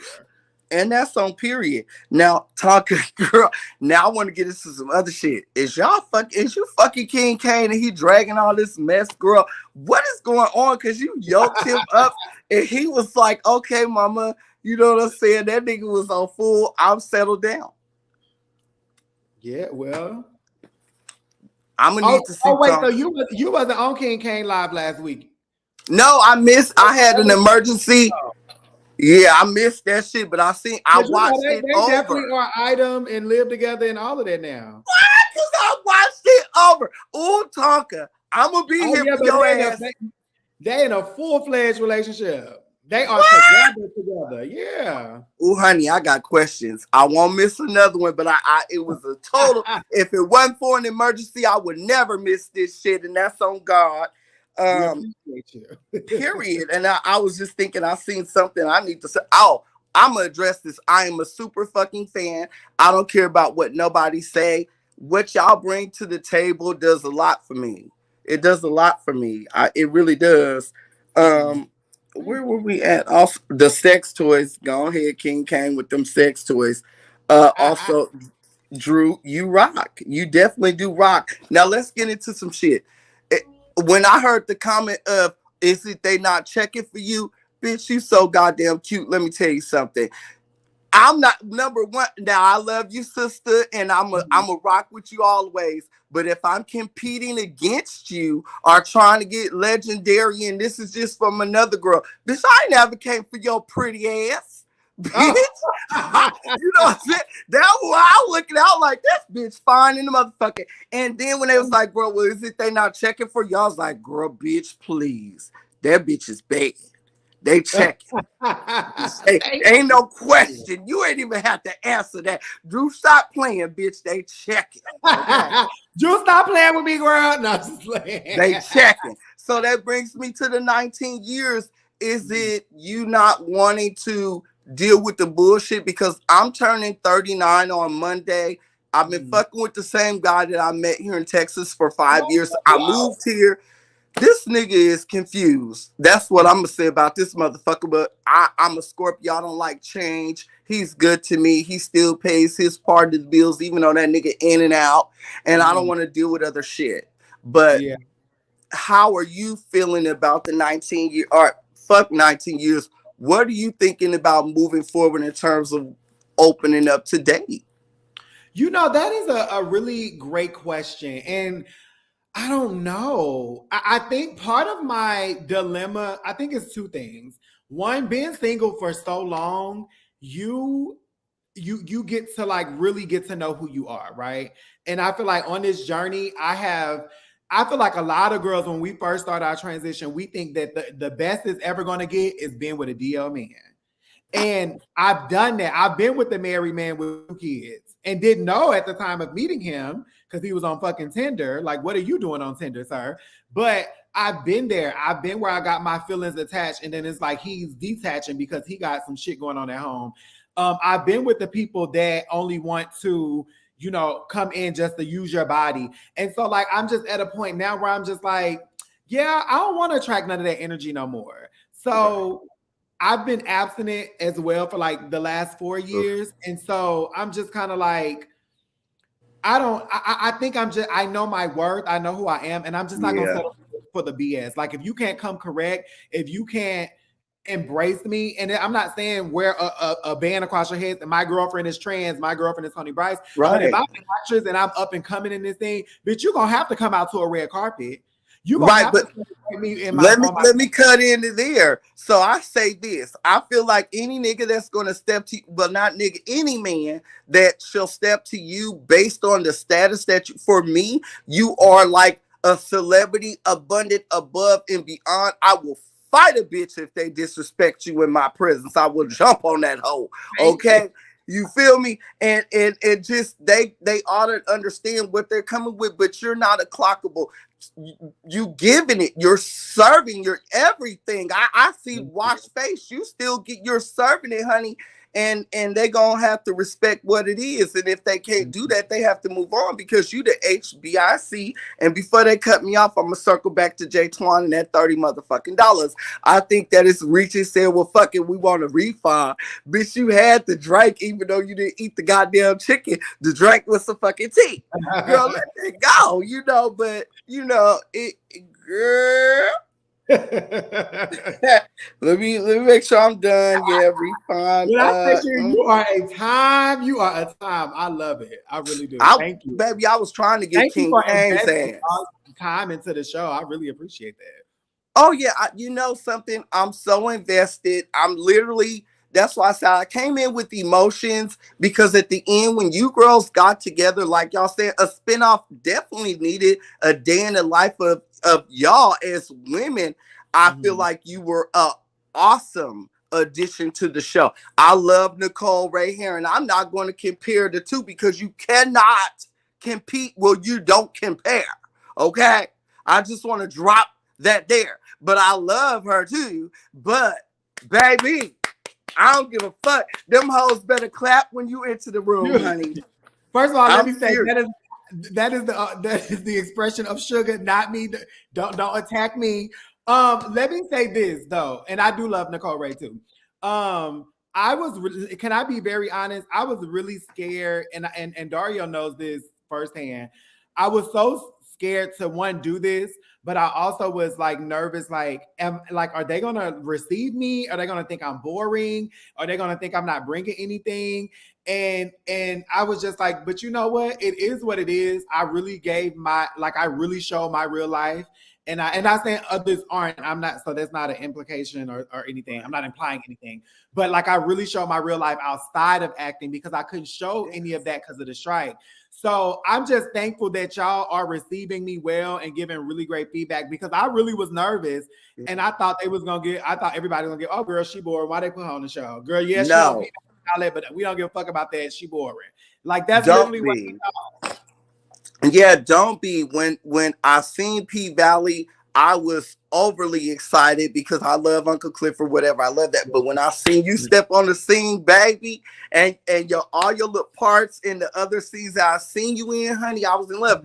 Bitch, when I turned on the TV and seen you on motherfucking Chasing Reality, on the Chasing Atlanta, I was like, ah! And then when I seen you were doing the after show, I was like, I don't give a fuck. You know, my friend had a massive heart attack. Lord, forgive me. But I'm glad he's cool now. That's the only reason why I missed last week. It was like from Wednesday to Wednesday. But I got him situated. I said, baby, I can't miss the show. And I had to go back and watch last week's show. And I swear to God, I watched that motherfucking shit 3 times.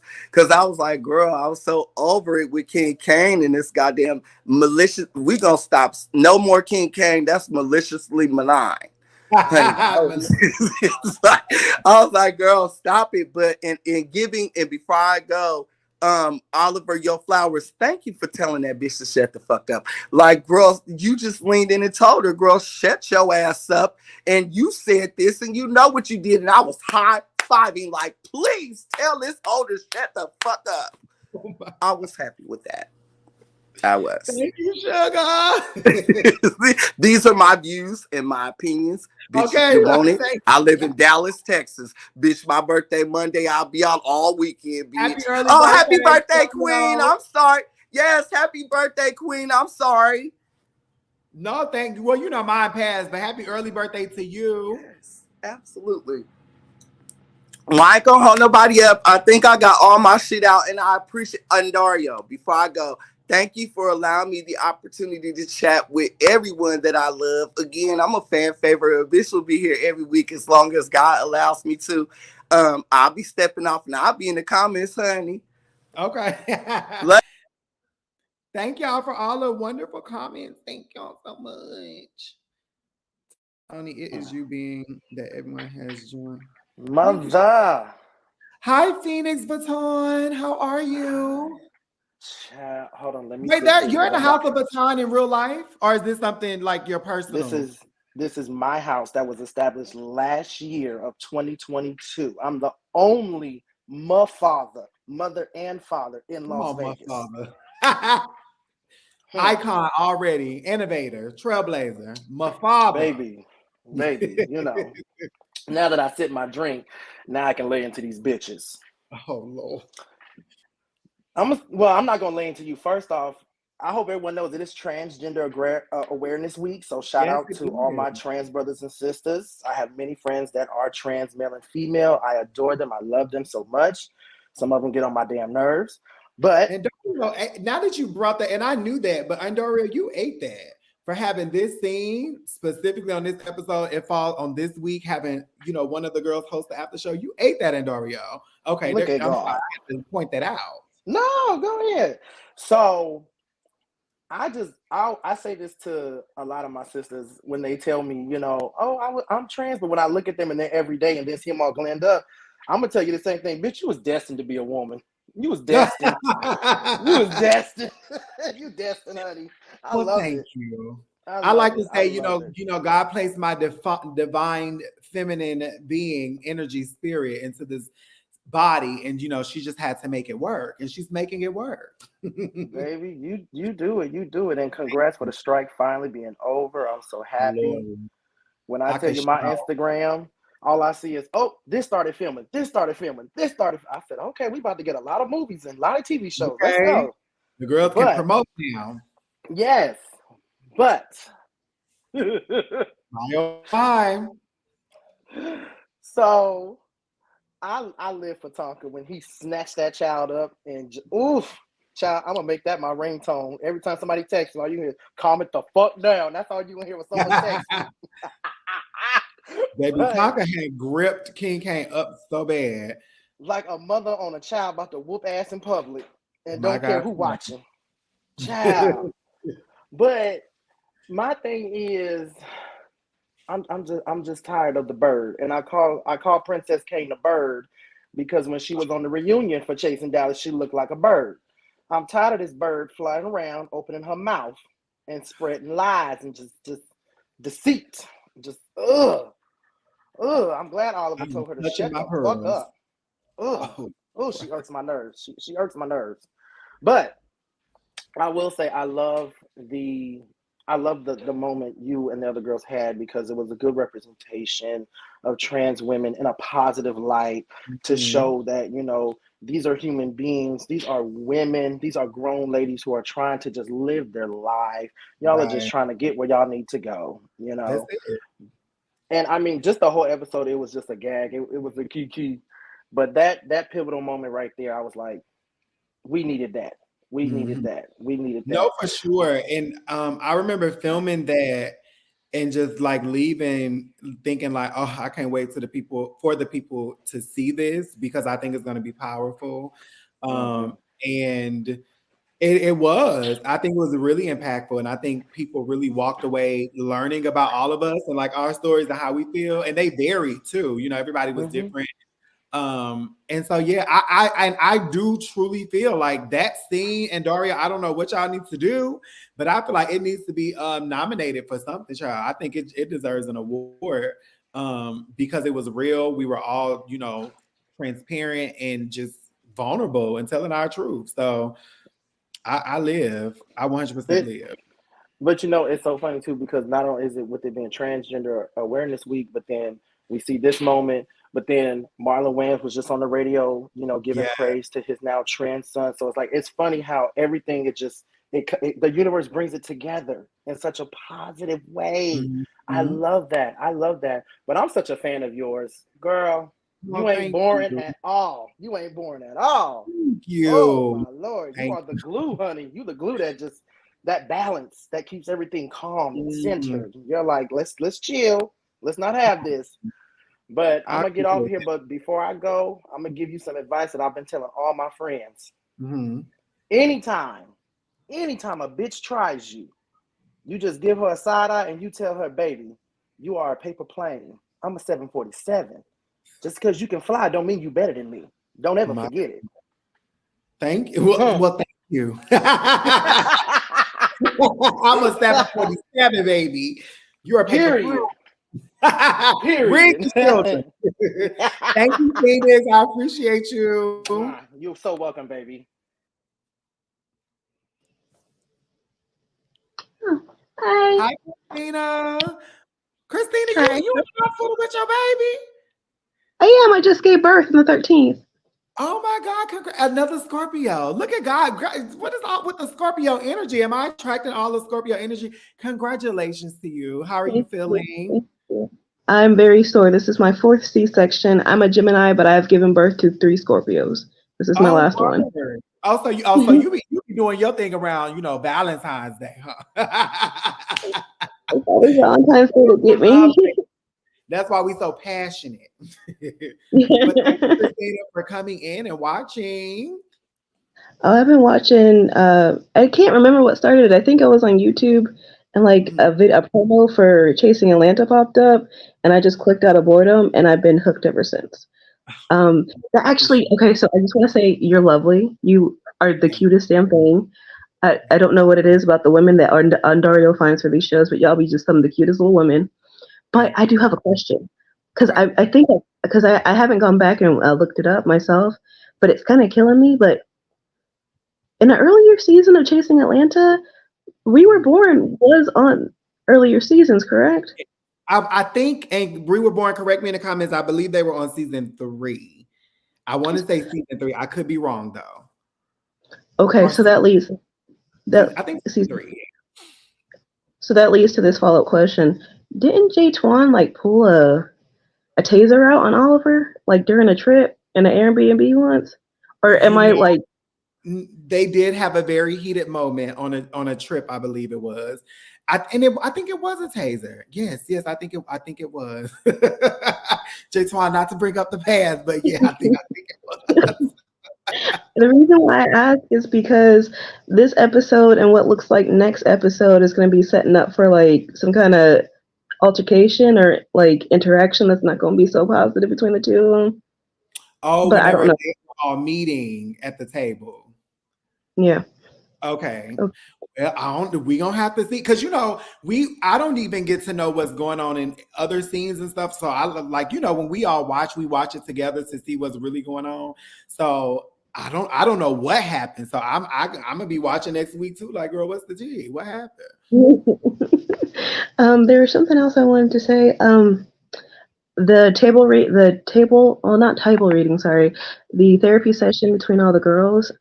First of all, I've noticed that a couple seasons back, fans started to say that they actually wanted to see a show with just the girls, and providing that scene was beautiful.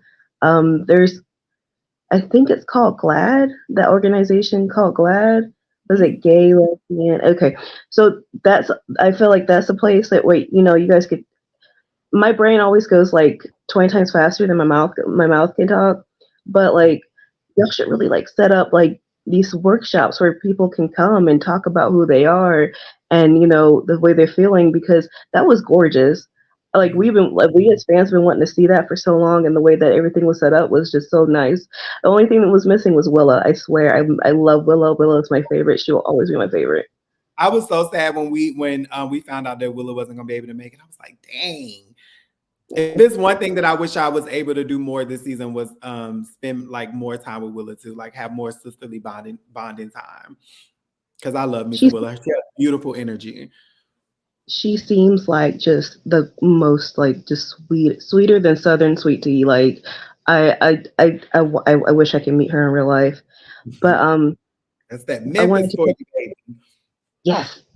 This yes, I'm in Alabama, so she's not too far away, but I'm not gonna go looking. Um but when Berlin was on here earlier talking about the way that she feels about black men, I'm not gonna like harp on black men or anything like that, but I am gonna say this because I feel like as a community we all do it, women or men, we gotta stop. We gotta stop picking on the the rainbow aspect of our community to stop that. They don't like it bugs me so much because it's such a it there's it's really small reasons to like pick on people. You know what I mean? Love who you love, be who you are. But if I see you and you're out there and you're in my community, I'm gonna automatically want to stick up for you. I'm automatically want to protect you. I'm automatically want to be nicer to you just because I know what can be and I know how others look at us.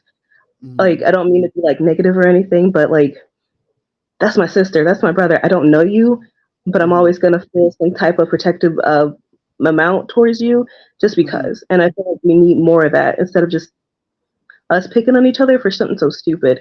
I don't care who you have in your bed. I don't care what clothes you're wearing. I don't care. I want you to feel safe. That's it. Because, and I really do think that we as a community need to start putting that shield up more and letting more of us in instead of just picking at the little things and tearing each other apart. But that's all I wanted to say. And I also wanted to say hi. So Well, thank you. And what I'll say to that too, I'll just say, I do believe two things can be true at the same time. I can believe what you just said. We need to be more unified as a community, as Black people, 100%. But I just think because of how some of us were raised and it just doesn't allow us to come together ever. And that's one truth. But also the other truth is, if we look at like those that are causing harm and violence towards Black trans bodies, it is unfortunately Black men. And it's unfortunate, but at the same time, because it's a lived experience and a harsh reality, it causes us to move a little different and with caution, because it's like, we know not all Black men are going to give that type of energy, but when you have experiences so often, it makes you put up that wall with just everybody until they've proven themselves to be a safe person to be around. So it's a harsh reality, but I do agree. I wish we could all come together and just be a unified community. oh yes, ma'am. Y'all always keep your head on the swivel. Don't ever like put that guard down. Y'all have it rough, and I don't. It's one of those things where it confuses me. I just don't get it because I don't see unless you come into my life and actively do something negative to like hurt me. I don't have a problem. There's like no baseline. Like a human's a human. Period. I'm so sad. I'm sorry that you have to keep your head on the swivel, and I'm so sorry that you have to keep a guard up over the stupidest thing to me. Yeah, well, I appreciate it, and maybe the world needs your kind of heart and your kind of mentality. Thank you, Christina, and heal, girl, heal.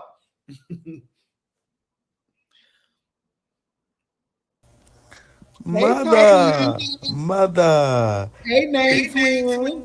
It must be You're Scorpio. echoing up. You got another device on? Can you hear me? Yeah, I can hear you, It but must I be hear the Scorpio. echo.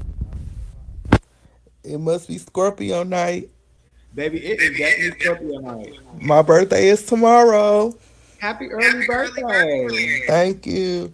My question to you is, I have always been hollering for you to get on this show. I have ran your resume down to the girls on this show. I remember meeting you actually in St. Louis because we were from St. Louis. So, and then the next time I met you, you did some work for Raheem Brazil on some web reality show. So, you are much needed on this show. My question to you is, since you're a mental health advocate, do you think that one day you will open a trans center for young girls that can come up like you? That is a great question. I do have goals about opening a media and event center. Not necessarily a like community center for trans people, but I do. One of my other goals is to have a trans fund to help women of trans experience with their gender affirming surgeries. So I do have that goal, but I don't know about a center just yet. Like I haven't. That's not something I've thought about just yet. So I'll say that. Oh, thank you, Rebecca. Also, I remember the scene where you were going to get your nose done, and I instantly thought about going back to previous seasons, Lauren England. Have you spoken to her at all? No. So me and Lauren, we've never met before. But oddly enough, I had tweeted the other day. I was like, "So everybody in love except me," and she retweeted it with like this the sad emoji because of what recently happened with her engagement. And so I had just tweeted her back, sending you love. But that's all. We've not met. At least to my memory, I don't think we've met before. But I am sending her love because I know they can be hard to go through. I'm not gonna get with the mess tonight. I'm gonna save it. I'm gonna let somebody else be messy tonight. But normally I would. But I just want to send you love and support. I love you. I love everything you do. Um, just looking to see what else you bring this season. Thank you so much. It's a little more coming. It's a little more coming. Thank you. I appreciate you. Hi, let's talk wild on YouTube and podcasts.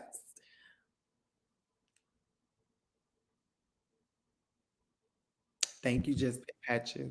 Hey, can you hear me? I can. How are you? Fine. Hey, mother, lush and plush, Yes. tens across the board, baby. Yes. Category is face. I love it. I want to say that I love ballroom. I love being able to see you and Tonka talk about ballroom, show us ballroom. I love it. And I also love you guys being able to be so open about your transitions, your experiences. It was very powerful and emotional. And it is Scorpio season, the season of the Scorpio. And we're all about transformation. And I think we need to see more of this. The fighting, all of that stuff, that's cool, but we need a good balance. Okay.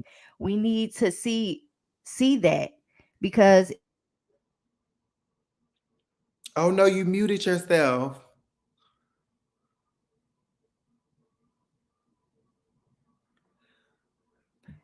not the microphone, not the microphone hating on me. Right.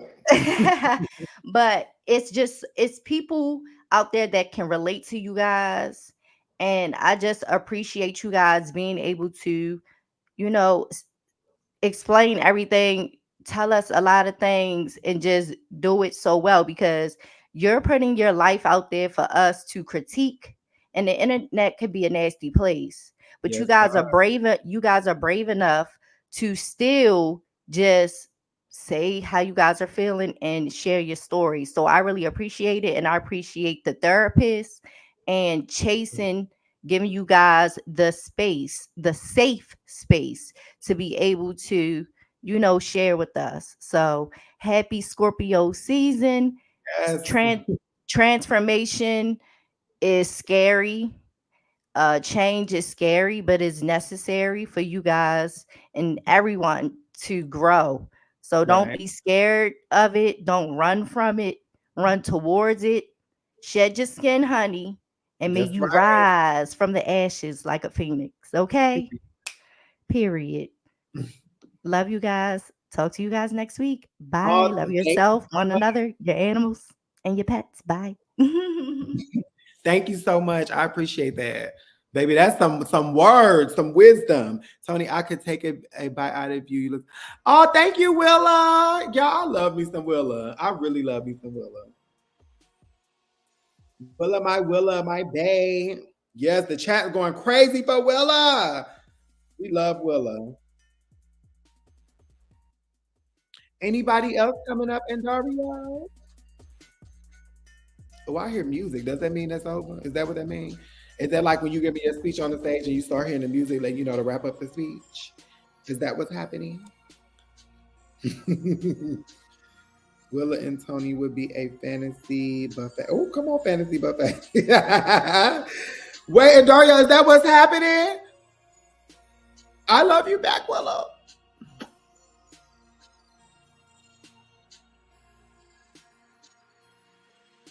Willa come say hi. Oh, Willa come say hi. Now we were born and say I want to come be messy. No, yeah, I've been staying good all night. No, nothing crazy has happened. Glory. I'm trying to, attract non-messy energy. It's me in this fur, y'all. Mind you, I got on a whole house of top dress. I said I want to come give what is it called? What is it? Opulence. You own everything. Team Toni. Oh, thank you.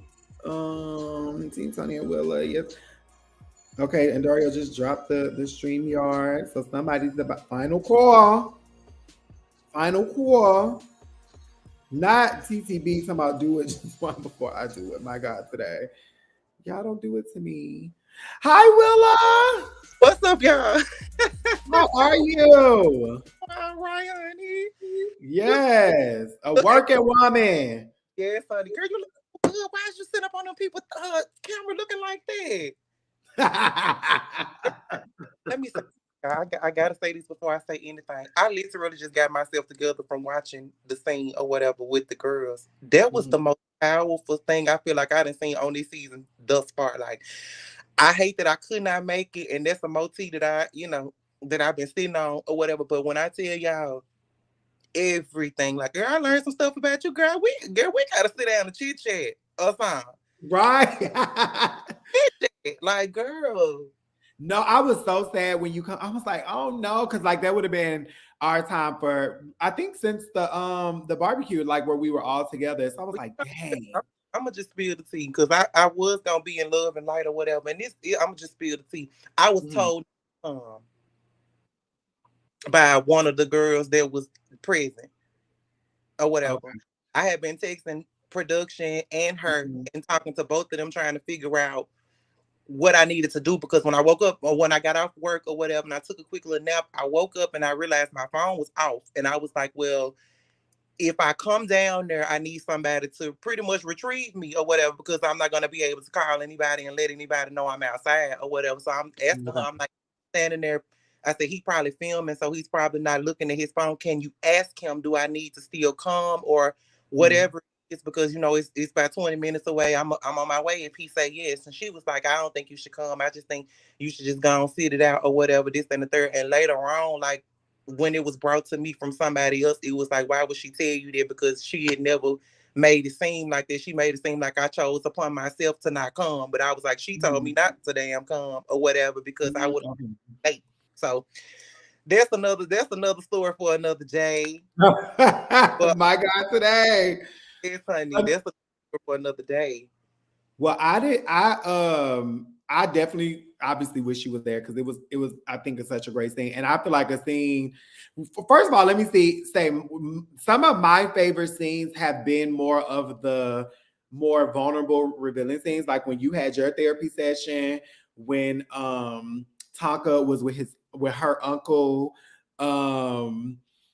Oh, it's been a few. And then this one too, with the girls. I'm just like, oh, I love those scenes, because like you get to see people's true core in those moments. I'm gagging because at my therapy session was when we planned the therapy session for all the girls. So that's kind of why I was really pissed, because like, Kendra, do you think we got? I said, yeah, I called Kendra, tell her, she needs to come on or whatever, because at that time nobody knew if she was coming back or whatever. when we sat there and we talked, he put it together then. And I told him, and they were gonna see if they could get the other girls to come in, like Nicole and Jayla to join us as well or whatever. So that it was a big, it was and a whole. Kiki too. I think she was. Yeah, and Kiki from Dallas. Yes, and Kiki from Dallas. Try to get that those. Yes, they were gonna try to get those 3 girls to come out and do it with us or whatever. That's why I was like, girl.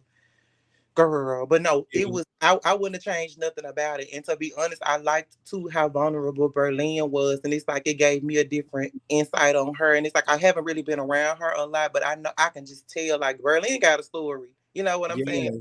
And so I feel like I want to get to know her more, like to know her story, like to see if it's similar to mine, or to see if I can learn anything from her. Like even when it came to you, like I have had my name changed, yes, but I never changed my gender marker. I didn't never know how. So I was like, when I heard you speak and say it or whatever, I was like, oh, well, she you know the process. You know what I'm saying? Like even Sevyen just recently got her gender marker changed. So I'm like, okay, the girls know what to do. So now an older girl, and that's why we're saying even with Sevyen, we may have been transitioning, you know what I'm saying, before you, but it's still new stuff coming out. You get what I'm saying? I could get something from you the same way you could get something from me. Yeah, absolutely. It was powerful. I lived for it backwards. Like I was tearing up. I was tearing up for real, for real. Yeah.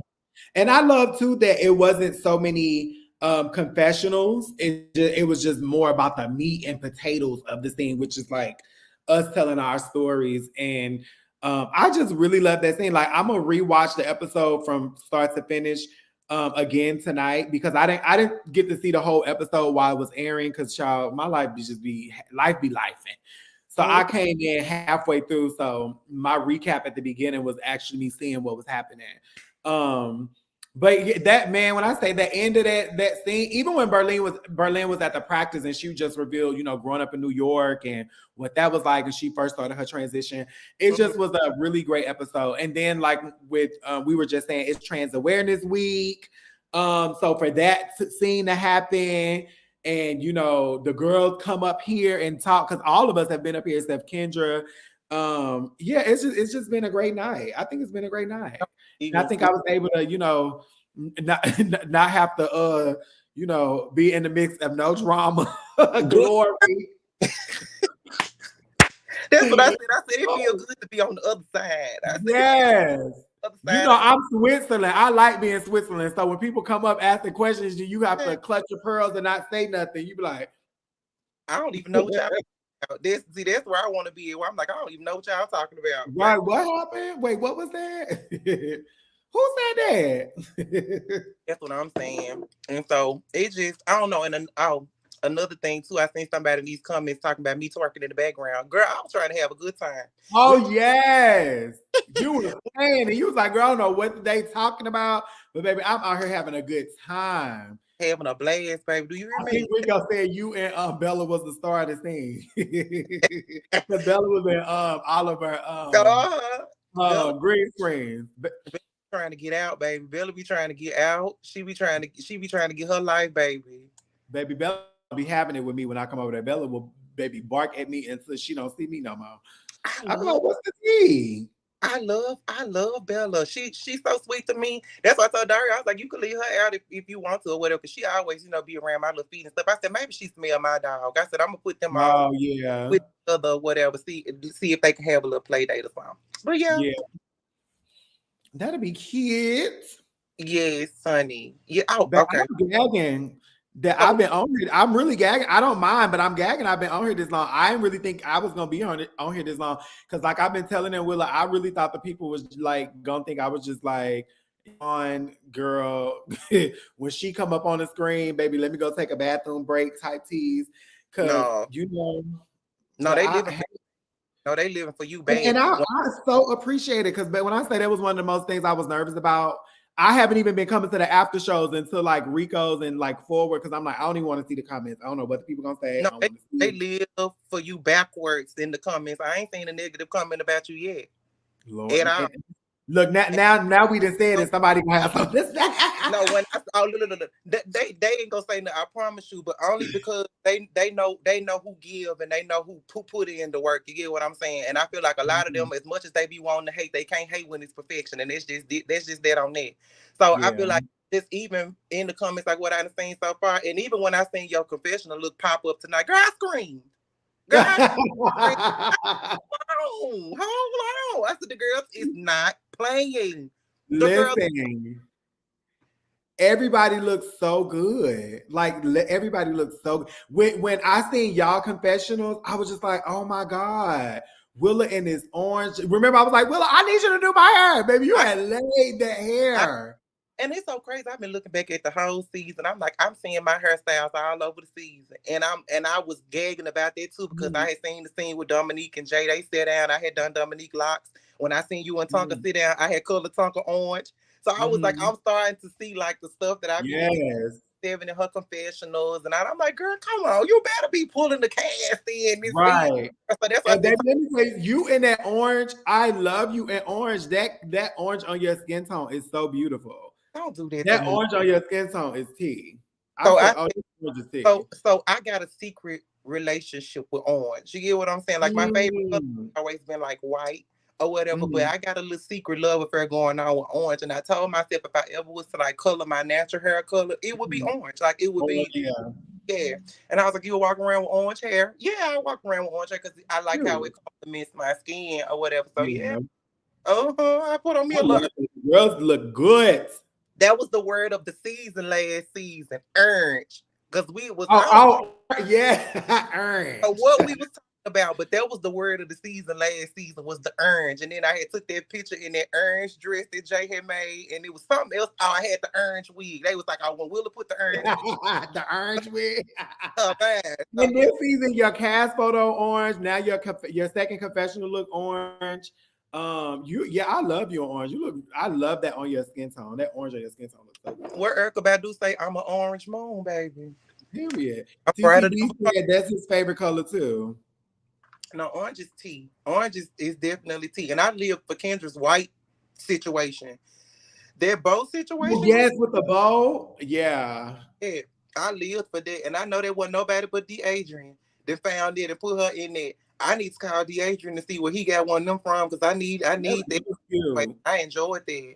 I like Sevyen's look too. Sevyen said her look was a nod to Miss Mississippi from P Valley. All the straps and stuff. Mm-hmm. Period. Okay. I had y'all and Berlin in that red just radiant. Her titty, baby, her titties look wonderful in that red. I say yes. The girls are looking fab. Berlin. I mean, all of the cast, man. Let me be clear, y'all. Y'all all look good. Let me be clear. I'm just giving my girls, Berlin didn't owe me nothing. When I had a glimpse of hers because when I went to go do mine, Dario was editing hers that second round, and I looked. I said, "That's Berlin," and he was like, "Yeah." I said, "Girl, Berlin is not playing." I said, "What the hell?" Berlin, that red, gorgeous. Her hair, from the hair, because that was the first thing I noticed. From the hair on down, she looked damn good. She looked damn good. I said, "Come on, now, looking good." And they confessionals, I live for. I said, I live. Now, the only thing that I was concerned about was why Troy had that silver on them cheeks or whatever. But I was like, and the only reason I was concerned is because somebody gonna come in talking about some damn Troy been in Willa makeup. Now he. No way. Why would they do that? Oh my God. That's them, girl. They don't have no chill. They don't have no chill. Oh no. No chill. No chill. Not Troy being in Willa makeup. Lord, the people. Yeah, they say he had been up in it. I was supposed to do my confessionals the other day, child. Keisha Peaches. Baby surprise. Oh, you on mute. You on mute, girl. Okay, I'm so sorry. I was trying to find some hoops or something because if Prophet's in the chat, he's gonna say I look like a stud. But I'm gonna move on past that. Hey, Willa Boo. What's up, Peaches? Toni, I'm not sure if you remember me from the Queen's Corner. Yes, I do. How you doing? How you been? I've been good. I've been really good. How you been? I've been fine. Oh, should I just get down or you? No, you good. Okay. I'm gonna make it real quick. So what I wanted to say to you, first of all, is that thank you all even if Willa wasn't there, thank you all for just being vulnerable. I've been working in HIV for about 13 and a half years. I mean, I was around when the first like one a day regimen came out, and now that it's like a triplet who, a triplet where, like the science has advanced so well. And I remember working with my first trans client, and I was just like, ooh, this about to be a ride of a lifetime, honey. And I just remember going through that trauma with her, like I used to have to take her to another doctor about 45 minutes away because that was the only doctor that would prescribe estrogen to her. She talked to me about, like, that's how I learned about buying hormones on the black market. She was in college, and it was some guys that, you know, just said some very derogatory things for her. And for a minute, she just dropped out of school. And then she came out of and she was newly diagnosed. And she came out of nowhere one day and she was like, I'm going to go back to school. And I'm like, okay, cool. And she was like, I need you to write me a letter and tell them everything. And I was like, everything, like what? And she was like my HIV status. And I'm like, you sure you want to do this? And she was like, I need to. Like, that was a really, really rough and difficult year for me. And she went back to school. She graduated. She actually became a case manager. And so I'm grateful. I say all that to say, that's a lot, but I say all that to say to you as well as Willa, I've learned so much from y'all. You know what I mean? Like, I'm forever trying to become a better social worker, I guess. I don't know. I'm just trying to, I like information. You know, I'm gonna go to bat for anybody. I don't care if you trans, short, tall, small dick, big dick, you know, big lips, little lips. I don't I don't understand it, and I never will understand it because it's all about humanity at the end of the day. But people just tear it up. So I'm grateful to you all for that. What I wanted to tell you is that I'm definitely trying to get my t-shirt business started off. Before I go there, just you can say no, that's perfectly fine. But it's more so I would like to have a conversation with you because you are a spokesperson for PrEP. And the t-shirts that I have in mind, I really want them to be geared towards the HIV community. Like, I feel like we have enough memorial shirts or, you know, be PrEP, stuff like that. But I feel like we don't have enough shirts that are like motivational. Like, one of the things I found in working with people who are HIV positive is like, motivation is what keeps them going when they feel so ostracized and marginalized and every intersectionality you can think of. And so I just wanted to talk to you to just see if, like, maybe you could just talk to me for a moment offline and just listen kind of to my ideas that I think would be helpful. I really want to pitch to like Gilead and McKesson. Like, I've thought this through and through. So that's more so what I wanted to ask. Like, would you be not that it matter, but would you be willing to have a conversation with me so that I can get a better idea of like maybe the direction I want to go in, because I want this to be successful. And absolutely. I really want the black community, really. Say about Peaches, and she know I get choked up every time I talk about it. Every time I talk to her and Evie specifically about these, they are allies. Like, when I say they are, regardless of whatever they have experienced, seen, or whatever, they have always shown me 100% ally. Like, allies, like I'm in the paint with you. I'm standing for y'all. You know what I'm saying? If it's something you ain't doing right or something, I think I'm gonna check you, but it's gonna still be in the name of love. And I always have felt respected by Peaches, and I put it in too, because I was like, we were all on the the Queen's Corner with each other. We never really knew each other like that. We all fell into the same spot. So I was like, it's not necessary. Like, I don't know if we'll clash or if we'll whatever. But when I say everybody just kind of fell in line, and the respect for just me, I'm just speak for me, the respect that I felt for me and the comfortability I felt being around those ladies, top tier. So I just want to vouch for Peaches real quick. And say she's definitely an ally. She definitely activates for the girls. Like, she definitely activates for the community, period. So just so you know, like, yeah, she's good people for sure. Thank you. I appreciate that. Absolutely. We can definitely have a conversation whenever, just hit me up. Okay. Well, thank you. I appreciate it. I'm gonna go ahead and hop down, and let y'all, get into the thing of the things. But I'll see you soon or talk to you soon. Period. Okay. Bye. Thank you. JeTwahn. Hey, Willa, how you doing? What's the tea? At work looking crazy. No, you always look good, girl. Cut it out. Thank you, thank you, honey. Why is y'all playing so bad in y'all confessionals? I liked your You like my pull up little moment? I like the Thank you. I liked it up too. I So a couple little Now, I do love your hair in the ponytail, like the fro ponytail. You like that? Curly, that I love that. I live for it. I said, damn, I'm trying to figure love out what that. I'm doing for the reunion because I don't know. I don't know if I want to do like another ponytail, but like braided. I don't know. It's like I don't know. JeTwahn, you pick your natural hair and styled it 16 different ways. Mind you, I'm like, hi, Nova, and I'm like, oh, that's Jamal. I love a good natural hair moment. Now, I love a good natural hair moment. Hey, Jamar, how you doing, boo? Hey, babies, how y'all doing? Y'all know y'all. I love y'all. I love y'all. What's I'm good. I just want to say this really quickly, and I'm gonna get down. Okay, so first thing first, Toni, you eating it? Okay, I live for you. You know, your birthday, our birthday apart, a day apart, and we've always had that little small connection. You know. Yes. Marsha, Willa, you know, girl, you know, they don't know yet, but they gonna know. We have our little moment. But I always live for you. Like I want you to know that I genuinely have always lived for you. Like you always. It's definitely giving brother and sister vibes. It really do. Like I don't know. I feel like you understand me, and people don't really get me the way you get me. But we gonna save that for another moment, for another day. We'll get there when we get there. I genuinely authentic. There's so many people on the cast, and you know, I always scratch my head at some of the people, but like I feel like you never waver.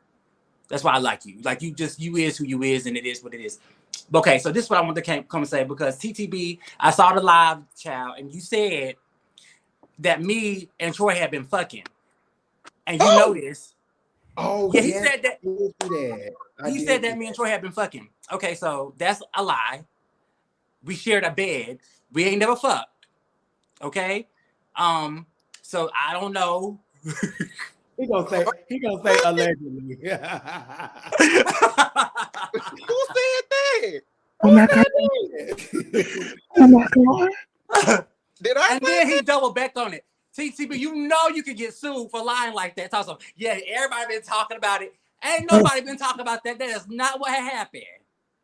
No, I said who I thought was fucking, but it wasn't you and nobody else. I know who fucking. That's why I brought. Right. So why am I getting accused of fucking? Oh my God. Come on now. Well, he did say he had pictures of them in the bed. No. What I said was I have pictures of being in Troy's bed. I didn't say we were in the bed together.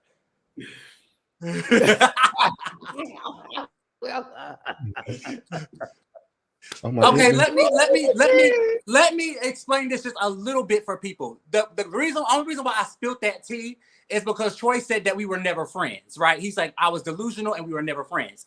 So my response to that is, what non-friend would you invite to your house to sleep in your bed? Oh damn. I will say, oh damn, I am screaming. I'm just saying, if we're not friends, we're not friends. And no, it wasn't a fuck buddy ship. It wasn't a friends with benefit ship. It never gave any of that. But when I was inebriated and needed a place to sleep for the night because I couldn't get myself home, I stayed at Troy's house in his bed. And that is what a friend would do, right? Yeah. That sounds what I don't know. Maybe y'all have different definitions of friends. I never said we was best friends. I never said that we was, I just said we were close friends. In my head, I felt like that's what a close friend would do, And maybe we're just castmates. Maybe we're just, but I do have hundreds of pictures and I do have videos. But all jokes aside, it's wild to say that that we haven't messed around like that, because that ain't the truth. That ain't the truth like that. But I in fact I did spend the night with Troy before. So wait. So my question would be, so who the hell took a picture of you while you was on that baby couch? Because ain't that what they said? Not you. Say that again. Not somebody that came in there and took a picture of you while you sleep. Why would you do that? This shit goes, hold on. Here you go. Shit. I done landed on my silicone. I had to come here and make sure I ain't move my hip out the way. Oh my God, Willa. Willa is a key. No, it's listen. Troy is I always say that Troy is a good person, but he be trying me. And that's just what the show gives sometimes. Sometimes it gives a shade moment here, a shade moment there. I don't think that he be telling the truth in his confessionals for real. I think that it's a pattern. People say we not friends when they don't want to talk about something on camera. We was never friends. It happened before in somebody else's situation on the same season. This season has happened before. Literally the same playbook. Somebody brings something up and then go, oh no, we're not friends. We were just friends. And then the next episode, they're like, well, we were friends. It's like, come on, keep it cohesive. Make it make sense. So What's in the dark will surely come to the light. Just saying. That's all I'm saying. I'm hoping that you guys are enjoying it. And a lot of people are giving me a lot of hell in the comments saying about the whole thing with Oliver that's coming up. And I just want to say, just watch it, child. Just watch it. Y'all wasn't y'all tired of the damn Dominique and King Cain and Troy situation that went on for 5 episodes? Oh, okay. So y'all got some new tea. So just watch it and just calm down. So I feel like maybe we should change our minds, like, cause I be looking at stuff like, how some people have it where it's like you have a conversation, but it's like we could have had this conversation off camera. I changed my mind to the point where it's like, I'm not going to say that we should or shouldn't have had anything on camera if it was something that happened well before, because it's still a learning situation or showing people like how it is to get past the conflict. So I'm like, ultimately, yeah, we are still on the show. So I feel like that's just another opportunity to show the viewers or anybody else like how you make it through a conflict. That's if we make it through the conflict, because then it's like the argument putting their hands and shit. So but I was like, and I want to say, to your point, Willa, you made a very valid point. The conversation that was confrontational with Troy at the conversation, we didn't yell, we didn't curse, we didn't throw no drinks. We just had a confrontation. We agreed to disagree. We hugged it out. We said we loved each other and we moved on. And the same thing with Oliver. You saw me bring up the whole thing about the party. We had our words. We hugged it out. We said he loved each other and we moved on. Y'all don't see it that way. Y'all just see it like, oh, just want to be messy. No, I'm bringing it up. I am being messy. I am. But you know what you give me? You and Oliver give me Giselle and Karen. How they talk about like they're the greatest frenemies on Bravo. And like that's literally what y'all give, because y'all will have these moments that I love you and baby be reading in the confessionals. Like y'all literally give me a Giselle and Karen Huger. And you know what? And I even said this. I'm not a hater. I give Oliver his props. He irks my nerves, but I feel like out of all the castmates, when it comes to just like banter, Oliver is the only one that would really like go there with me for real. Like he would literally like. I wish people could see a little bit more of it. Like there were some really funny moments outside at the pool where he said, "Oh, I'm just the face of this." I said, "Oh, so you're the mascot?" He said, "No, bitch." I wish they would have put that in there. It was hilarious. No, me and Oliver, like, I don't take it like to heart. I know certain stuff I do take to heart now. There's some stuff that's coming up that y'all gonna see. Just stay tuned. Stay tuned. It's right now it's about the $30 party, which is confusing to people. We as castmates didn't have to pay $30, but our friends and people that wanted to come to the party, when we posted it, there was a link that they had to pay $30 to get into the party. So we didn't have to pay, but my argument was simply like, hey, when we post things and we share things on your behalf and these people don't get reimbursed for it, and I'm just coming to you, all you had to say was, hey, this isn't about me. Here's my colleague, hit this person up. But it was always like, girl, please get my face with this. Da, da, da, da, da. And so when he started giving me that energy, I started giving that energy back. Like, oh, okay, yeah, sure. Let's be shady. Oh, Jesus. But yeah, Oliver's Oliver. Troy is Troy. And yeah, it's things are going to get interesting before the season closes out. So y'all stay tuned. That's all I can say. Do you have anything to say, Shamar? I mean, you said this happened. I said, y'all stay tuned, child. Hold on, y'all. So we about to wrap up. We about to hold on. Oh, there you go. We about to wrap up. But Oliver did just call me, and so Oliver wanted to say hello to everybody. Good morning. I didn't know she was still. Is it an actual hello or is he being shady? I didn't know you was even live in the air right now. But hi, everybody. What's going on? I was calling Toni the gossip, but I'm screaming. But y'all, we about to get up off of here. Bye, Oliver. Guys, follow me out here. It's Oliver Twixt. You know, we're gonna go live and talk about this because we gotta get into it. I love you guys. Bye. Toni, call me, girl. Don't forget. Oliver, you know you motherfucking tried it in the confessionals, but girl, I'm gonna let you make it. I'm gonna let you be great. You did your big one. You did your big one, girl. Well, thank y'all. I just want to thank everybody for tuning in to the after show. Thank y'all for receiving me well. Thank you to everybody that came up with questions. Thank you to all of my wonderful castmates. Thank you to production. Thank you for all the wonderful comments and everybody just staying engaged. I really appreciate y'all. And I will see y'all. Well, y'all will see me on the episode next week. Thank y'all. Have a good night.